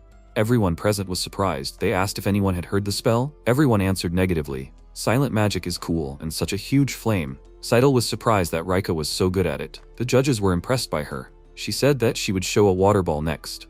In complete silence, she created a huge water bubble. Everyone started whispering again that she was using silent magic. The examiners asked her how about intermediate magic. Could she show a fire spear? Rika answered positively. She said that she would use a shortcut spell. All the judges were confused. They said that it couldn't be. How did she know a shortcut spell? Such a technique is not for intermediate magic. This is the level of an academy graduate. She summoned a fire spear and released a powerful stream of magic. The students and judges were stunned by her skills. Now she understood the magic that Ains taught her. Sadal shouted that she was incredible. The protagonist said that this was showing off. Darius and his servant looked at MC with apprehension. He was not as simple as they thought. Rika was undoubtedly the best. She owned mid-level magic and a silent spell. The princess's servant said that it was incredible. He asked the protagonist, was it he who taught her this? He answered positively and said that he studied with her in his free time. The examiners asked the girl, maybe she owned high-level magic too? She answered positively, apologized, and said that she could not use it now. The judges did not cease to be surprised. They asked her if something had happened. Maybe she would at least try to show it? Rika answered negatively. She said that for her, it was still too early, and she was not capable enough to control it. He asked the academy teacher to show them her favorite spell. She used a silent spell, a triple fire spear. Kirsha thought that it was incredible and looked at the protagonist. Since Ains taught her, it means he is also an amazing wizard. He noticed the princess's gaze on himself and wondered why she was looking at him. After the practical exam, they held a fencing test. Rika was one of the best again. The exam lasted until the evening. The results will be announced a little later. The students were very tired. They were free for today. And then the protagonist remembered the splinter with whom he was supposed to have a duel. They came to the appointed place. Prince Harold said that Ains and Tarish were participating in the duel. They would fight with wooden swords. Offensive magic was prohibited. They lost if they gave up or could no longer continue. Darius settled in a chair and was ready to watch. The prince approached Tarish and said that killing an opponent was prohibited. He asked if everyone understood the rules. Tarish answered positively. Harold said, in that case, choose a sword. The protagonist stood still and his opponent went to choose a sword. He told MC not to worry, he would try not to injure him. Ains knew that injuries were inevitable in duels. Tarish told the protagonist to be careful, otherwise he could lose his other hand, and pointed a huge sword at him. The protagonist answered positively and said with a grin that he was simply terrified. Tarish whispered that he would kill him. The prince's voice sounded. He shouted for them to get ready and begin. The guy swung his sword and struck it with all his might right in front of the protagonist. Ains managed to dodge, which angered him even more. Then, time after time, Tarish tried to strike again, but each time the protagonist dodged the attack. The princess said that he was having a hard time. Seidel answered negatively. He said that MC dodged all attacks while using minimal force. It seems that he wants to wear out his opponent. The guy admitted it that the protagonist impressed him with his speed. He said that there would be no mercy. He took the sword with one hand and prepared to fight further. Everyone watching was surprised that he took a two-handed sword with one hand. Ains was also impressed. He thought that since attack spells were prohibited, then no one cancelled magic control. Tarish attacked, then struck again with an unknown force. Ains could not reflect it and flew to the side. The guys were very scared for him. Rika was the most worried. Harold did not know how to react. He just kept silent. Darius shouted that this was expected. Because of the dust, Ains was not visible at all. It was unclear what was wrong with him. Tarish realized that the protagonist used control. If not for this, his blow would have crushed all his bones. He was lucky. The dust slowly dissipated. The protagonist came out safe and sound. To avoid injury, he strengthened his body with magic control. If he was late even for a second, he could have died. He thought it was time to get down to business seriously. Darius was not happy about this, but the guys, on the contrary, were delighted. MC thought that he had no other choice. He shouted that he was attacking. Again, the ringing of swords and intense struggle. Tarish was surprised when he was blinded by the glare of the sun. The protagonist took advantage of this and struck. Ains said that this guy had already been told that he had sufficient fencing skills, but he was not as noble as knights. With these words, he angered Tarish. He attacked the protagonist, but he managed to dodge, which angered his opponent again. The guy attacked again. He did not stop. He struck blow after blow. The protagonist successfully parried his attacks. Seidel screamed. How could he strike with a sword at such an angle? Tarish's aggressive behavior irritated MC. His sword could not withstand such an onslaught. It broke in half. The breakage of the sword was a surprise for everyone. Harold frowned in disappointment. Only Darius was happy about it. The guy landed on one knee and said that it was dangerous. However, victory was his. He pointed his sword towards the protagonist. Ains used a stream of magic on the opponent's sword. It crumbled into small fragments. The guys, Prince Harold and Darius, were shocked by this. Tarish raised his hand. He did not understand how his weapon disappeared. The protagonist said that he concentrated magical energy and hit the sword with it. He had to try hard to compress it to the desired density. The prince shouted that they were finished, because both opponents lost their weapons. He declared a draw. Rika and Ains needed to go home. The girl asked the protagonist, did he see the faces of Darius and Tarish when the result was announced? It was an incomparable sight. She said that even though the duel ended in a draw, for her it was an absolute victory and MC was great. They walked in silence for a while. Then Rika turned to the protagonist. She said that because of her violent row, she caused him trouble. She apologized for it. He turned to her and said that it was okay. He was not angry with her. The girl said that he was silent the whole way, so she felt awkward and decided to apologize. The protagonist calmed her down and said that he was thinking for a while. She asked what he was thinking about. Ains said that they said that by the standards of the Empire, Tarish is at the level of a sword master, but he is skilled in both sword and magic. Rika was surprised that the guy also knows magic. MC said that if Tarish is only a sword master now, how strong are the other ranks then? The protagonist said that it was very interesting. He didn't think that magic could be used in fencing and in such a way. Rika was surprised by his words and thought, is he really a human? The protagonist told the girl that the academy had disappointed him very much. She replied that there was nothing to be done. He was just too amazing. He asked if she was telling the truth. Rika answered positively and laughed. The events that happened earlier. Ains visited the royal castle for an audience with His Majesty. The king, his advisors, and Lady Lissellot discussed the appearance of the protagonist in the kingdom. The lady told about her fears and warned that they need to be prepared for anything. After all, everyone knows that there is nothing more terrible than an awakened deity. The king took these words seriously. The advisors asked the lady what she meant by this, that a terrible curse would fall on them. She replied that his magic was simply disgusting to her. If he really wanted to destroy the country, few could stop him. The king remembered his oath. The protagonist was loyal only to his magic. One of the advisors said that if they found out the reason for Princess Kirsch's departure, it could cause problems in the Magic Academy. The second advisor said that Mr. Kansas Brandy should not be underestimated. Lissellot suggested that, although Brandy insisted on the cooperation of their territories, Ains would probably be the one to rule everything. The lady also found the behavior of the woman Sophia suspicious.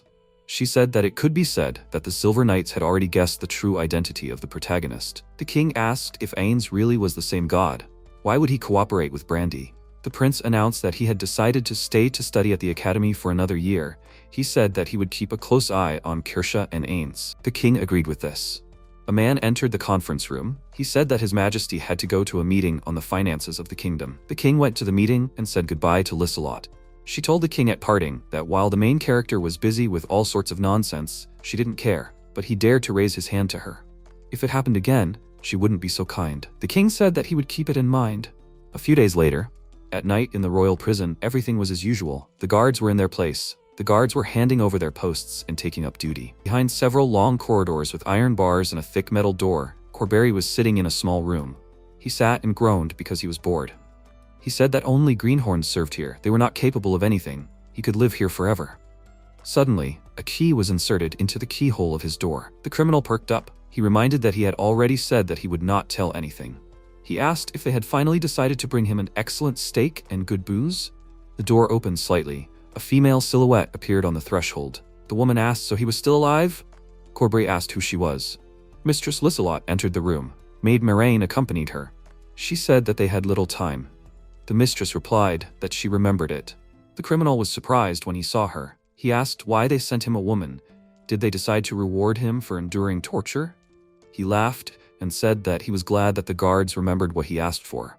The mistress entered the room and sat down on an invisible chair. The man was surprised and asked if she was a sorceress. She replied that she came here for only 2 reasons. Firstly, to finally learn about a book, an original one of course. Corberry thought that it was too dangerous for anyone to touch it. It had to be found, and he also understood that it was useless to hide anything while he was bound by magic. The criminal asked the mistress if it was safe for her. She answered in the negative. She said that she had read something similar. The man was shocked. The image of Ains popped into his head. He was interested in only one question. Is she the same as him? He was preparing for the worst. Lissellot said that she would not do this. She had a question for him. He would answer it, right? He promised to tell her everything. She asked him not to worry. She was not going to force him to answer. A sharp blow of magic surged across his hands and Corberry's scream was heard throughout the room. He looked at his right hand. His finger was like a coal. It was smoldering like a sliver. The mistress told him to answer. Where did he get the original, and why were there pages missing from this one? She hissed angrily. Silence did not suit her. She said then she would have to press harder. The criminal howled in pain. He did not understand what it was. She asked what was the matter. Had he forgotten how to talk? She said she would remind him. The man's second finger was burning like a match. He screamed and asked to stop. He started to tell her that it was a copy of the original series that the new star had. Lissellot waited for him to continue, but he suddenly fell silent. She smiled evilly and said that it seemed like he wanted to continue and began to burn his hand with fire again. He screamed and continued the story. This book was divided into several parts. They came across a part in the form of a holy relic. The woman was interested in this, but the criminal said that it was time for her to go. The time was long gone. He said that they were waiting for her outside the door. She asked, "Is he talking about Moraine?" She told him not to worry. All the time they spent here were just moments in the outside world. Corberry asked how she stopped time. He screamed that it was impossible. Such magic simply does not exist. It simply cannot be. He asked if she could imagine how many magicians had tried to create this spell. She was lying to him. He could not believe it. The lady said that she did not say that it was magic. The criminal couldn't believe his ears. Then it turns out that it was witchcraft. The woman plunged Corberry into a memory. He saw the main character and his activation of the Divine Hand spell. Lissellot asked what he managed to see. He replied that Ains's right hand was also witchcraft. She said, "Let me show you something for goodbye," and cast the activation of the flow acceleration spell. Wild pain pierced the man. He cried and screamed loudly. His hand began to melt even faster. The lady asked how he liked it. It accelerated the flow of time, allowing her to enjoy his torment to her heart's content. His hand was burned to the elbow, and it didn't stop. The woman joked that now he was not shackled and reminded him how to get out of the room. But the man writhed in pain. He asked why she was doing this to him. Lissellot, she introduced herself, but she is also known as the immortal witch. Corberry howled. He screamed with all his might. She asked, "Is he screaming because he is excited?" And then she added that he was not the only one who was excited. She was already exhausted from anticipation of what her death would be like. She went up to the man and removed the flow acceleration restriction. Lissellot left the room, and the maid was already waiting for her at the door. The mistress apologized to Moraine and said that she could not resist. The girl looked at her questioningly and said, "But she just came in?" Lissellot thought that she was a fool. She almost let it slip to the servant.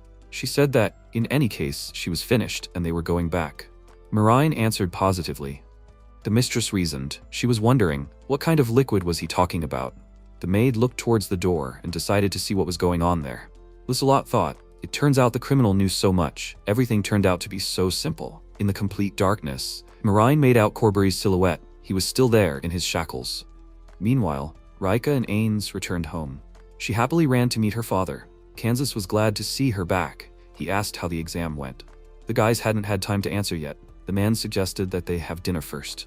Leaf, he turned to the servants. "Would you be so kind as to prepare everything?" The girl answered positively. Rika was ready to start telling about everything that had happened. Ains heard Sophia's voice. She congratulated him on his return. He smiled back at her and said that he had returned. They sat down at the table to have dinner. Rika vividly described the entire exam. She told how she remembered the protagonist's lessons. The teachers were simply shocked by her skill. Kansas was happy for his daughter. He told her that she was great. Then the girl started telling about the guy's duel. She said that Ains was really cool when he fought with Daria's servant. She waved her arms and legs to describe all the events of the fight.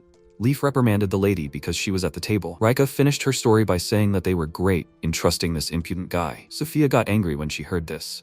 She asked if they had a duel with a sword master from the Empire. The protagonist looked at her guiltily and answered positively. Sophia swore. She said that she should have seen it with her own eyes. She was very upset that she did not go with them. Kansas interrupted them and said that it was time to start dinner. Otherwise the food would soon get cold. He thanked the protagonist for participating in the exam. There were still a few days until the results were announced. The man asked what MC was planning to do.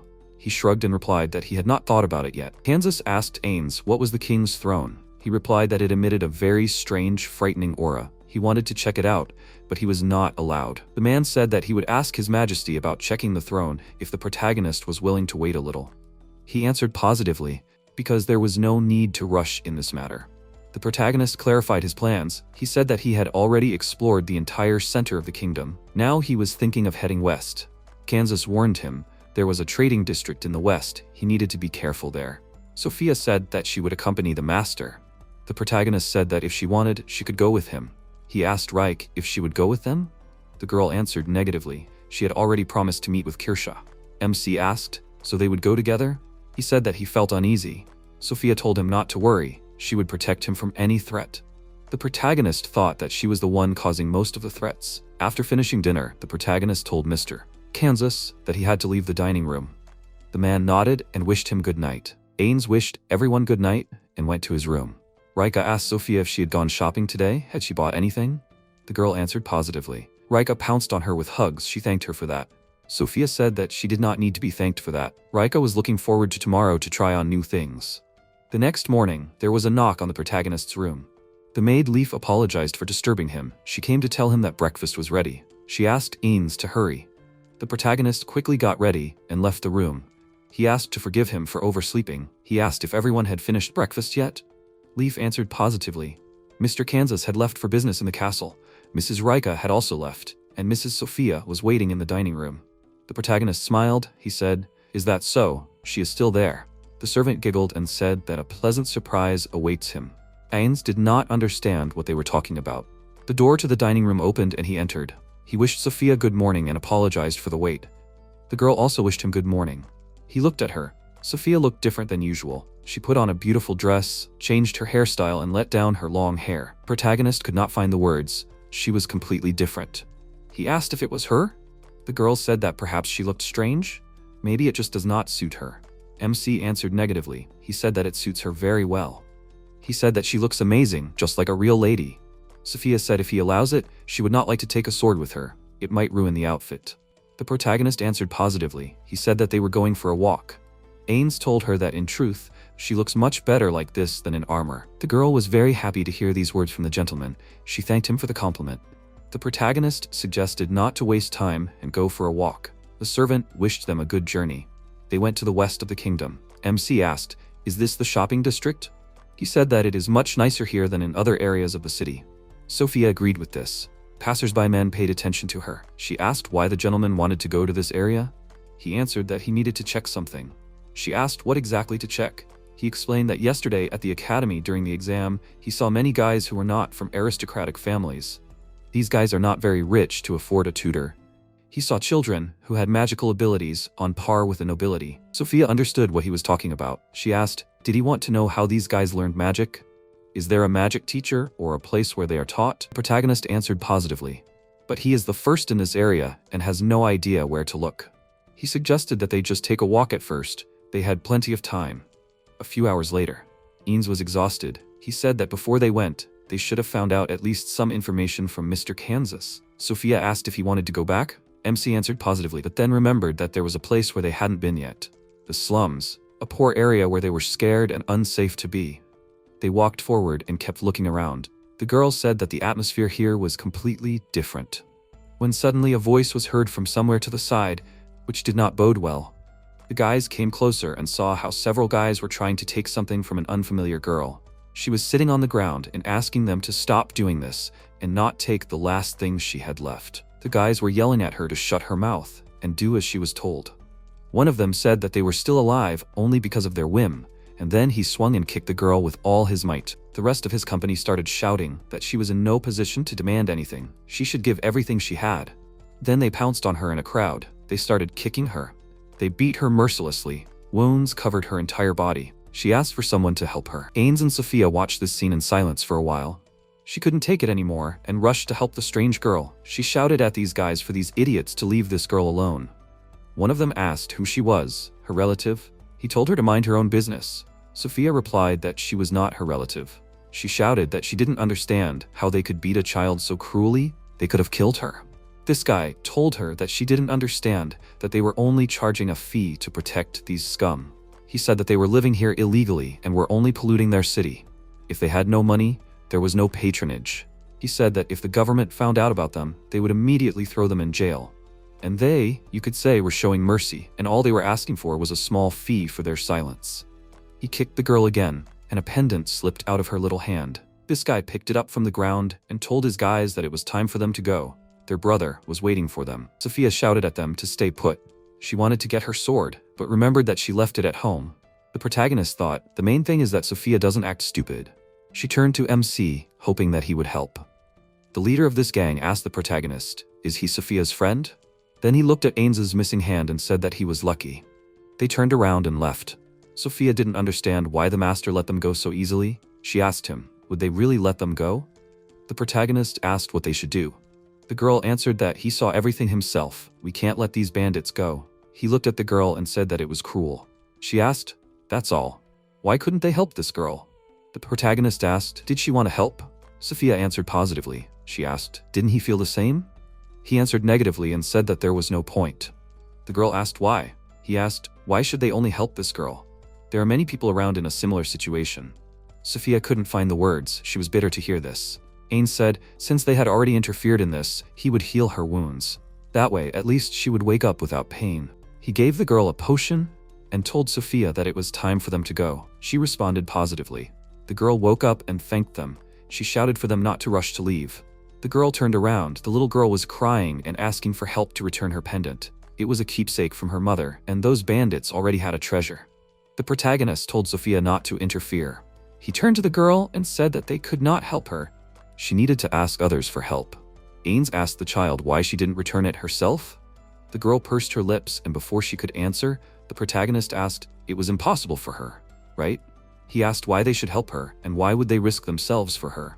MC asked, even if they returned it, did she think about what would happen next? He told her that after they left, someone else would steal it. Sophia said that he helped that boy back then. He replied that Lith wanted power. Hey, this girl has absolutely no desire to change. He's not kind enough to help ordinary rats. Sophia said that Sama had gone too far. The girl started to cry. She said if she could, she wanted to change too.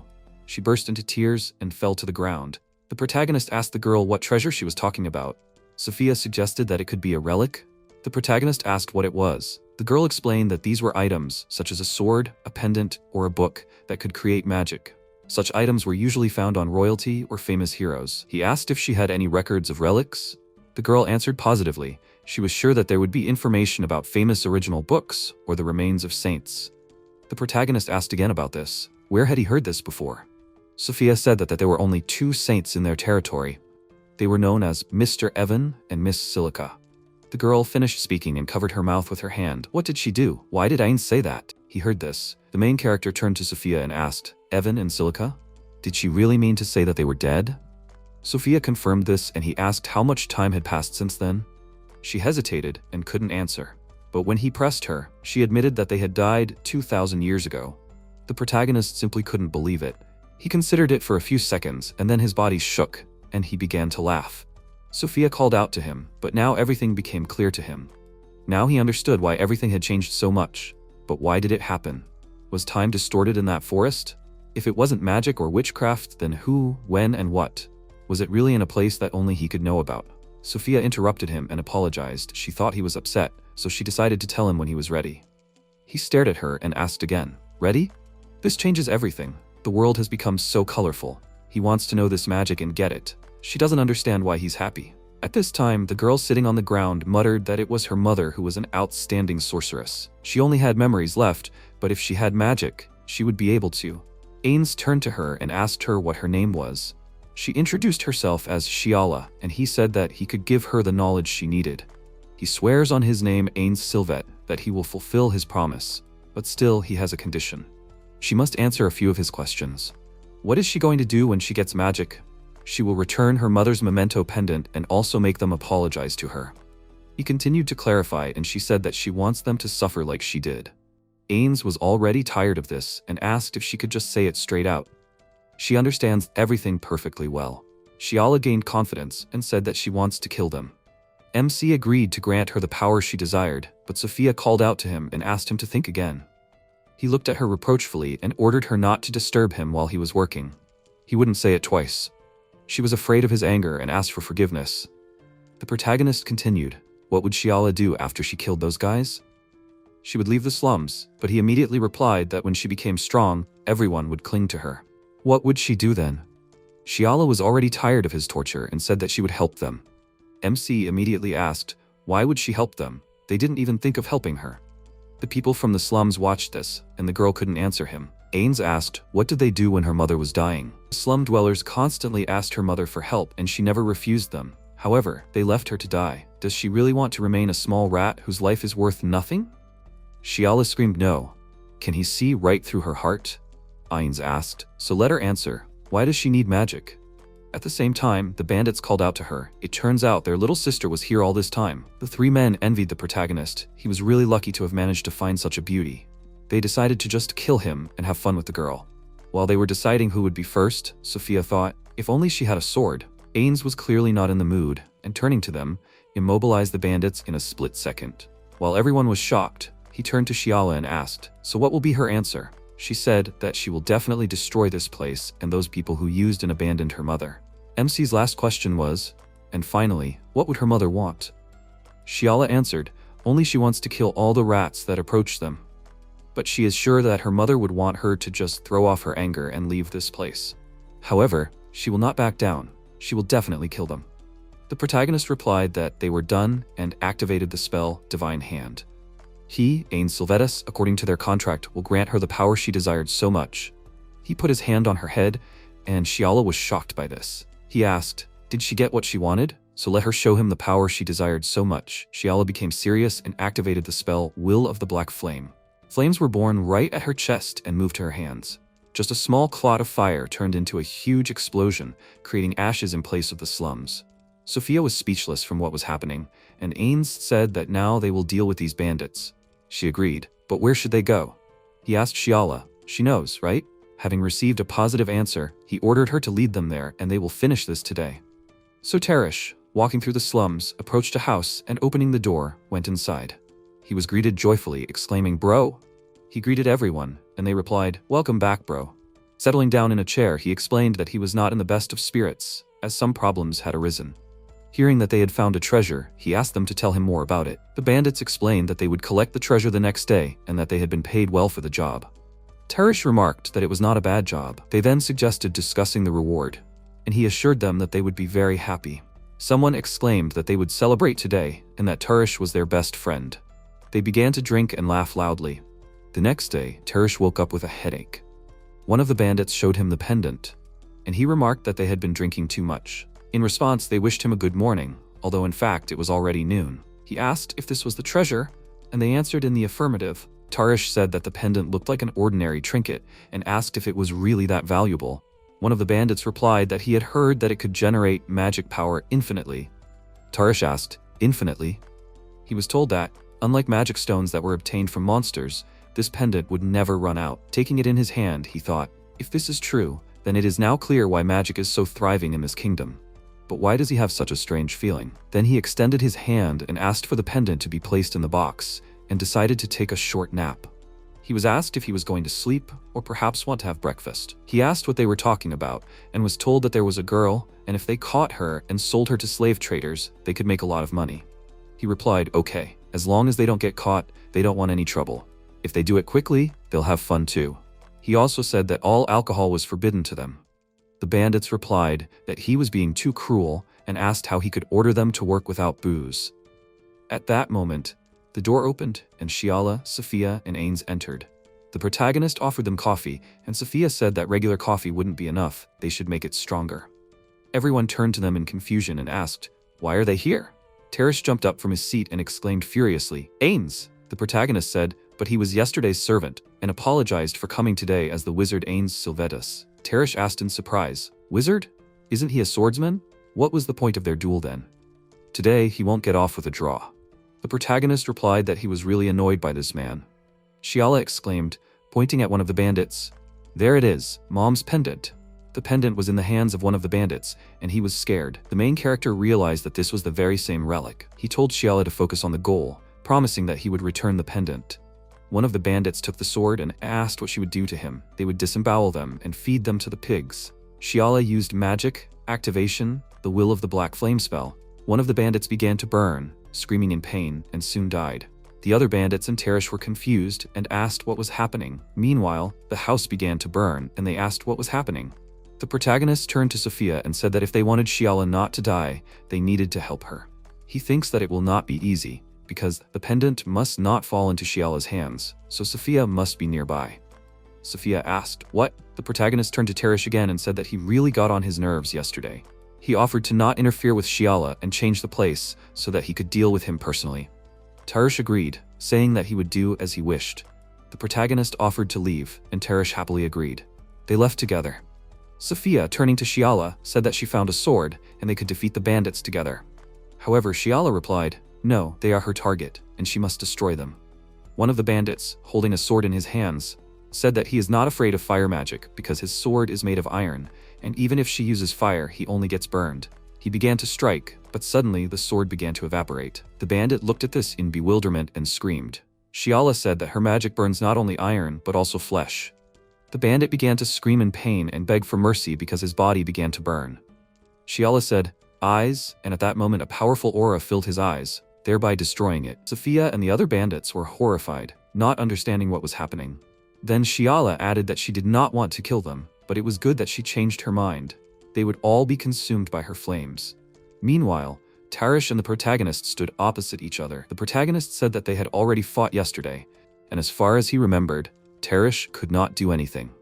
Tarish told him that he still liked to chat, and then thought, if he defeats him, he will achieve his goal. The protagonist apologized to him and said that today he will not limit himself to one sword.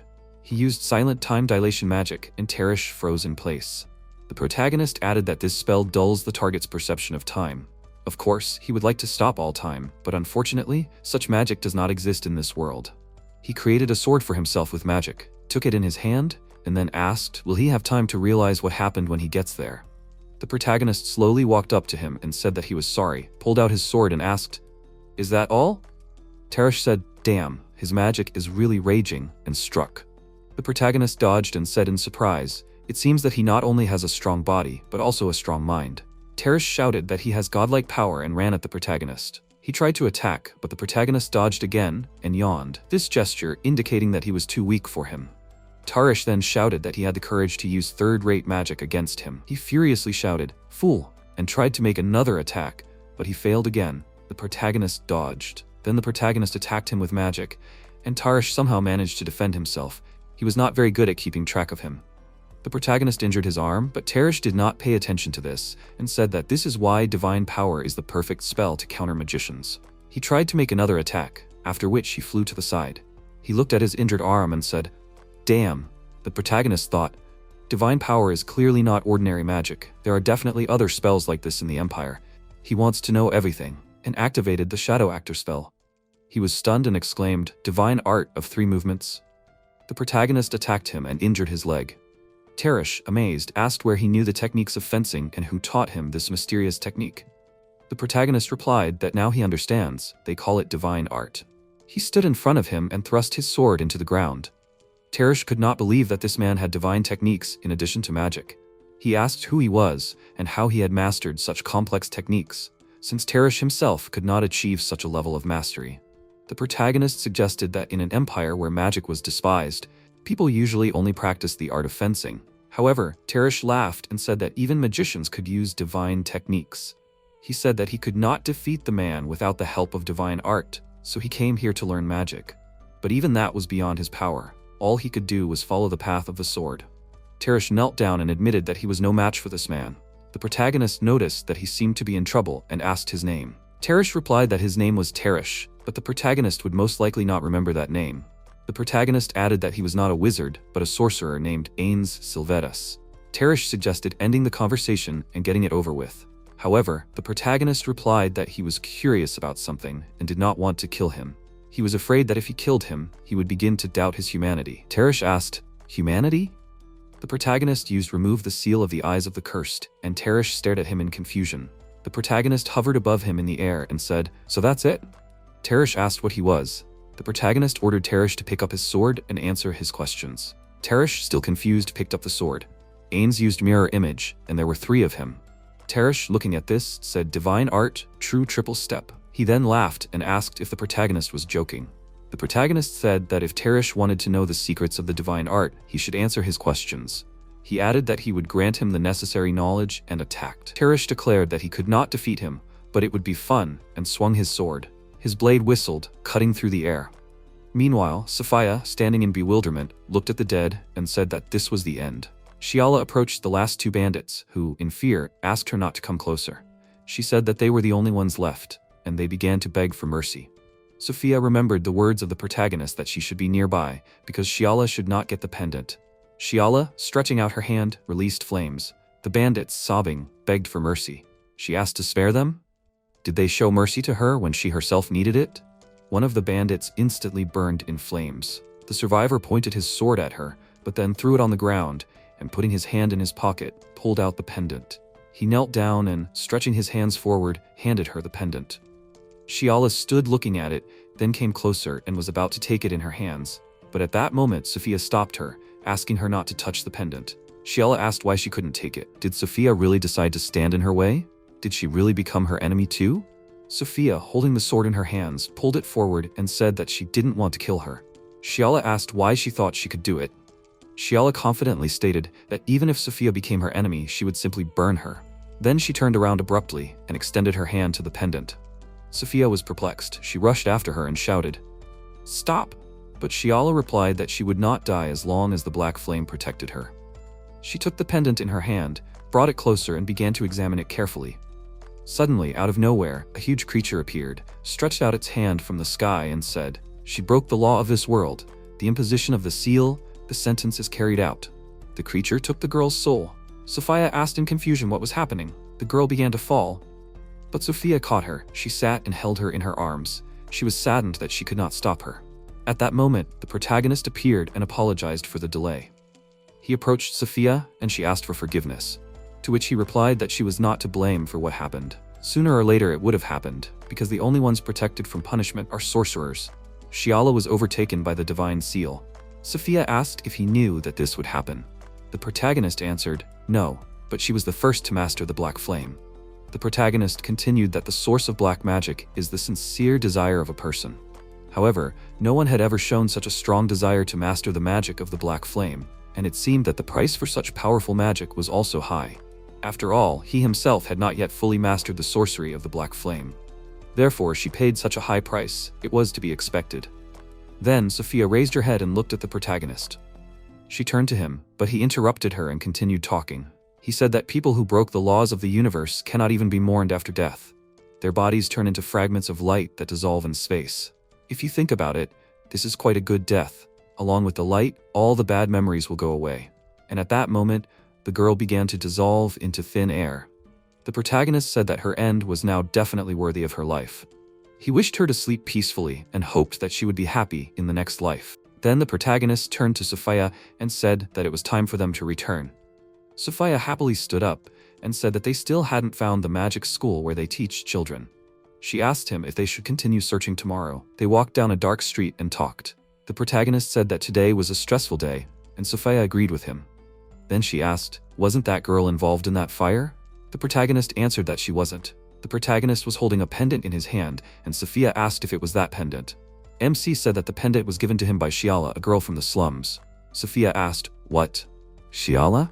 Did he remember her name? She was such a charming girl. Ains asked her who she thought he was. He could remember people's names. Then she asked if he was tired. The protagonist answered that he was very tired. Sophia said that they still had time and suggested that they walk a little more before dinner, to which the protagonist replied that she should learn how to cook. She should help out too. Then the MC stopped and said that he forgot someone and glanced at Teresh, who was unconscious on the ground. The next morning at the palace, Lissellot was having breakfast by the window, wondering why there was so much noise around and what this commotion was that had not died down since early morning. Her maid, Moraine, informed her that there was a fire in the shopping district yesterday. Lissellot asked, a fire? Moraine replied that Teresh, Darius's servant, was combing the slums with a group of people, but it seemed to have turned into ruins. Lissellot realized that this could not be an accident. Even the royal mages could not create a flame of such power. Moraine added that witnesses claimed to have seen black flames. She then wondered, steak and wine this early in the morning? And she continued, the question is, who could have such destructive power? But it is clear that this mage is hiding somewhere in the capital. Lissellot nodded, realizing that this was not a simple riddle. At that moment, the king and his son entered the palace on the street. The king was outraged that they were so late and demanded that they hurry. Lissellot sat and thought, if it really was a black flame, then this was an unusual case. The maid asked what she meant. She was holding a glass of wine and suggested that it could be a sorcerer, since ordinary mages were not able to deal with them. Then she asked about Brandy's affairs. Moraine replied that he would go to the royal palace in the afternoon, perhaps to give the holy relic. At that moment, someone knocked on the door. Moraine turned around with a furious look and asked who it was.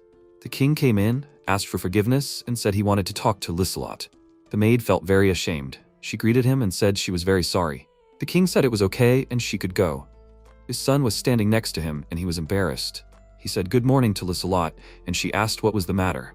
She offered to teach him how to treat women properly, but he refused and asked her to finally cover herself.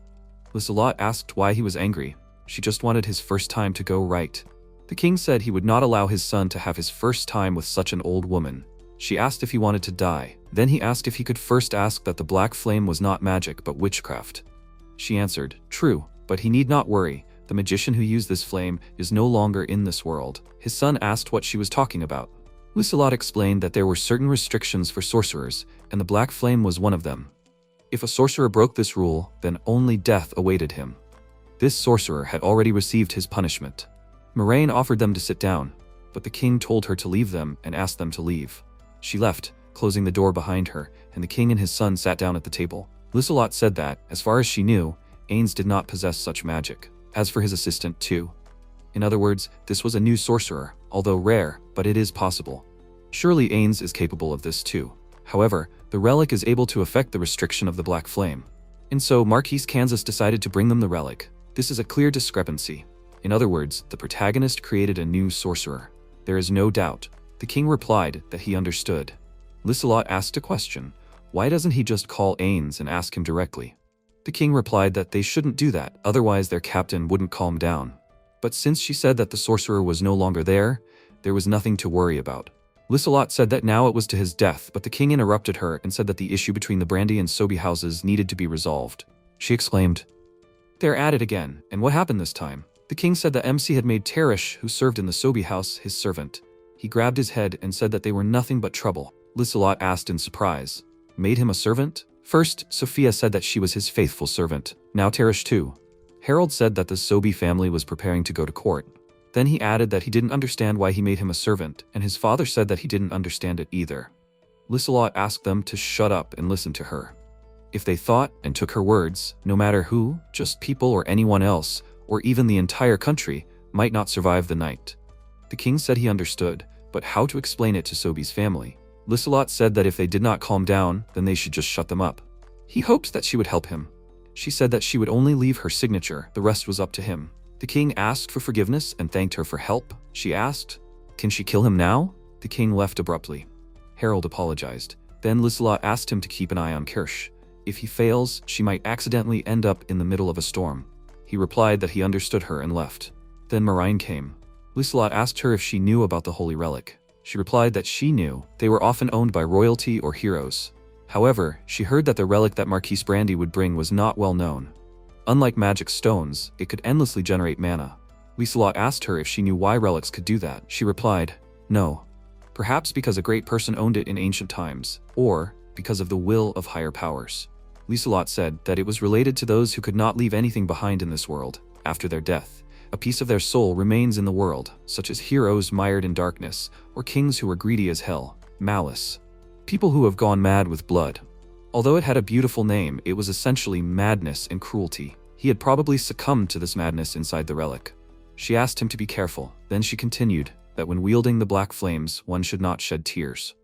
Lissellot, sitting alone in her room, thought about how one of the relics she had often heard about was a book written by the protagonist. Did he know that his work was somewhat stronger than the others? They said that it contained such powerful magic that an ordinary person would either go crazy or die immediately just by picking it up. She undressed and went to the shower. Standing under the streams of water, she thought about what Ains had seen during his journey, and why this madness continued to haunt him. What ending did he want to see in this story? After the shower, she went to the bed and, wrapped in a blanket, began to wait for her master. Sometime before, Teresh was lying in a bed, all bandaged, in the Brandy family's house. They all stood around him, watching attentively. The protagonist announced that it was Teresh. Kansas, startled, asked if he was saying that it was the same Teresh, the servant of Darius Subi. Ains confirmed that it was, and he wanted Teresh to serve him. Sophia, stunned, said that it was the first time she heard about it. Kansas, in anger, asked if he was in his right mind. The protagonist replied that he had made a decision. Kansas then asked if he had told the Subi family about it yet. Ains replied that he had not yet, but hoped that Kansas would help him resolve the matter. He also said that he knew about the time that had passed since then. Kansas thought that he might have understood, but how did he know about it? Ains then added that he was not interested in politics, and even if they wanted to use him for their own purposes, He did not care. However, they must understand that he will not allow anyone to interfere with his affairs. Kansas understood that this was a warning. If they get in his way, he will not spare even him. He was a very evil man, but in the right doses, even a deadly poison can become a cure. The main thing is not to make mistakes. He said that MC was his guest, and he would try to do something about it. The protagonist thanked him, then told Sophia that she had a new student and asked her to be easy on him. Sophia said that he turned his sword against him, and she was very unhappy, but she could not disobey. Rika asked, "Are they serious?" Kansas thought that the sorcerer Ains Silvetus was using their family as a tool, and if they refused, he could get rid of them on the spot. Perhaps this is why he is called the God of Evil. Soon after, Tarish appeared in drag and thanked them for their help. Then he asked why they were humiliating him like that. The protagonist laughed at him. Sophia said that it didn't suit him at all, it was terrible. Ains replied that it was okay. It looked great on him, and not holding back his laughter, added that it was great. Tarish replied that he should choose already. Either laugh or blatantly lie. Sophia aggressively told him to show respect. He replied that she should shut up. She was annoying him. Then he added that, even in his village the people were friendly. They got on his nerves, and he left. The protagonist laughed loudly at him. Sophia said that this time she would tolerate his words, but only because of Mr. Ains. Rika said that there was one more weirdo in their house. Tarish heard this and asked furiously, did she call him a weirdo? Meanwhile, in Sobi's house the father called his son. The father addressed him with the words, Darius, there is a problem with the servant he assigned to him. Then he asked what the servant's name was, and Darius, who was standing at the door, replied, Tarish. The father nodded and continued, true, although he was your servant, he served the Sobi family. And then he learned to his surprise that Tarish was now serving the Brandy family. If they had put up with such insolence, they would never have reached their current position. So the father wrote a complaint directly to the king. He took the king's reply in his hands and studied it carefully. Then he turned to his son and asked, why then did only the royal decree return? Can you explain this to him? Darius asked in confusion. Yes? The father continued, what does this say? Close all cases regarding the servant Tarish. If only the king's signature was on the document, he would have contested this decision. However, it was signed by Lady Lissellot. Does he understand what this means? Darius replied that he did not understand. Father continued that some upstart had dared to steal their servant and got away with it. He asked his son if he understood what he was getting at. The son replied that he had tarnished the honor of the Subi family. Father laughed and said that was not quite true. Most likely, the king had made such a decision under pressure. Only under the threat of the destruction of the kingdom could he turn his back on the most ancient house of Subi. In other words, he felt threatened by the Brandy family. What kind of threats were these? What kind of power had the Brandy family been able to obtain? The son guessed that it had to do with Tarish. Perhaps it had to do with the holy relic? Father replied that the relics were nothing more than a trinket, a pathetic excuse from the king. It definitely had to do with Tarish. Father knew everything. Darius stood there, confused. Father thought that perhaps Rika Brandy, although no, most likely her servant Ains, was that his name? The son stood there, confused. The father walked up to the window and looked at the king's answer and said, Ains was so strong that he even dared to raise his hand against Lady Lissellot. Darius was the first to see his strength. The father set fire to the paper with the king's answer and said that this Ains was serving the Brandy family. He underestimated them. Ains lured Tarish away after seeing his potential. As a result, this turned the delicate balance between the three great families upside down. The son stood there in confusion, not knowing what to answer. The father walked over to the bottles that were on the nightstand and asked if he knew that he had many brothers. He took the bottle and opened it. The son replied that he did not, but his mother had told him something completely different. The father replied that it was true. He poured the contents of the bottle into a glass and added that, however, they all lived very short lives. Darius said with concern, curse? His father laughed and replied, that's right, it's a curse. Then he turned to his son and, looking at him intently, added that for him, as well as for the entire Sobi family, the concept of a short life did not exist. The son was frightened, his legs buckled, and he fell to the floor. The father, taking a glass in his hand, took a sip and, laughing again, approached his son. He said that when his mother was pregnant, he, kneeling before his son, looked at him intently and asked, what do you think? Did the child die because of the curse of the Sobi family? Meanwhile, Kansas, turning to the protagonist, said that the Tarish case would be closed. He was glad that it was possible to resolve the issue peacefully. The protagonist, happily accepting this news, thanked him for his help. Then the protagonist approached Tarish and told him that his life had become better thanks to him. To this, Tarish replied that he was happy with the crumbs he received from the Sobi family. Sophia reminded him with indignation in her voice that they were in the presence of a master. Kansas, turning to the protagonist again, suggested that they discuss the results of the exam. He expressed his hope that Ains would continue to accompany Rika as a servant, as the results would be announced soon. However, Ains replied that, as far as he could judge from the exam, his help was not required. He would only be able to make a decision after he learned what was taught at the academy. Rika, remembering the academy's cafeteria, where according to rumors they prepared very delicious dishes, said that it was a place worth visiting. The protagonist, interested, asked, "Cafeteria?" Kansas confirmed that the food at the academy was excellent even during his student years. He added that this place is frequented by the children of aristocrats and the royal family, which speaks of high-quality standards. At the event, it is open to visitors. All the seats are literally filled in seconds. The protagonist, delighted with this idea, said that it will be very interesting. He also added that they found Teresh on a walk, and he would like to know how ordinary students know the basics of magic. He thought it would be a good idea to talk to the students directly. Sophia, ironically responding to his words, noted that they found Teresh like an abandoned dog. Teresh in turn asked angrily, "It seems she hasn't been beaten for a long time?" The protagonist, pleased and looking forward to this conversation, agreed to accompany Rika to the academy. Kansas, hearing this, expressed joy. Rika, surprised, asked if she could hide behind him again. The protagonist answered that he had taught her magic. Teresh inquired that they were now minions, servants? Sophia, with even greater indignation, reminded him not to be so self-confident, because he was only an apprentice of a servant's servant. Everyone laughed at this. There was a knock on the commander's door, and he allowed them to enter. They apologized to him, and he asked what had happened. He was told that a letter had arrived from Sophia. The commander was surprised. From Sophia? Why did she take so long to write? He thanked the messenger and let him go. Then he began to open the envelope. While taking out a piece of paper from the envelope, he injured himself and said that he had been busy with paperwork all day today. He should take a break. He began to read the detailed report from Sophia, which said that Ains had found out the whole truth. The commander thought that it seemed like he had found out everything after all, and he had also started collaborating with Marquise Brandy. Then the commander brought his hand to his face and thought that the protagonist had always been distant. He did not expect him to open up to him so easily. It seemed to have greatly affected him. The letter also said that the original of the Immortal Witch had led to the widespread distribution of copies. The kingdom's magic was developing much faster than the Empire could have imagined. But it seemed like Ains had discovered where several more originals were stored.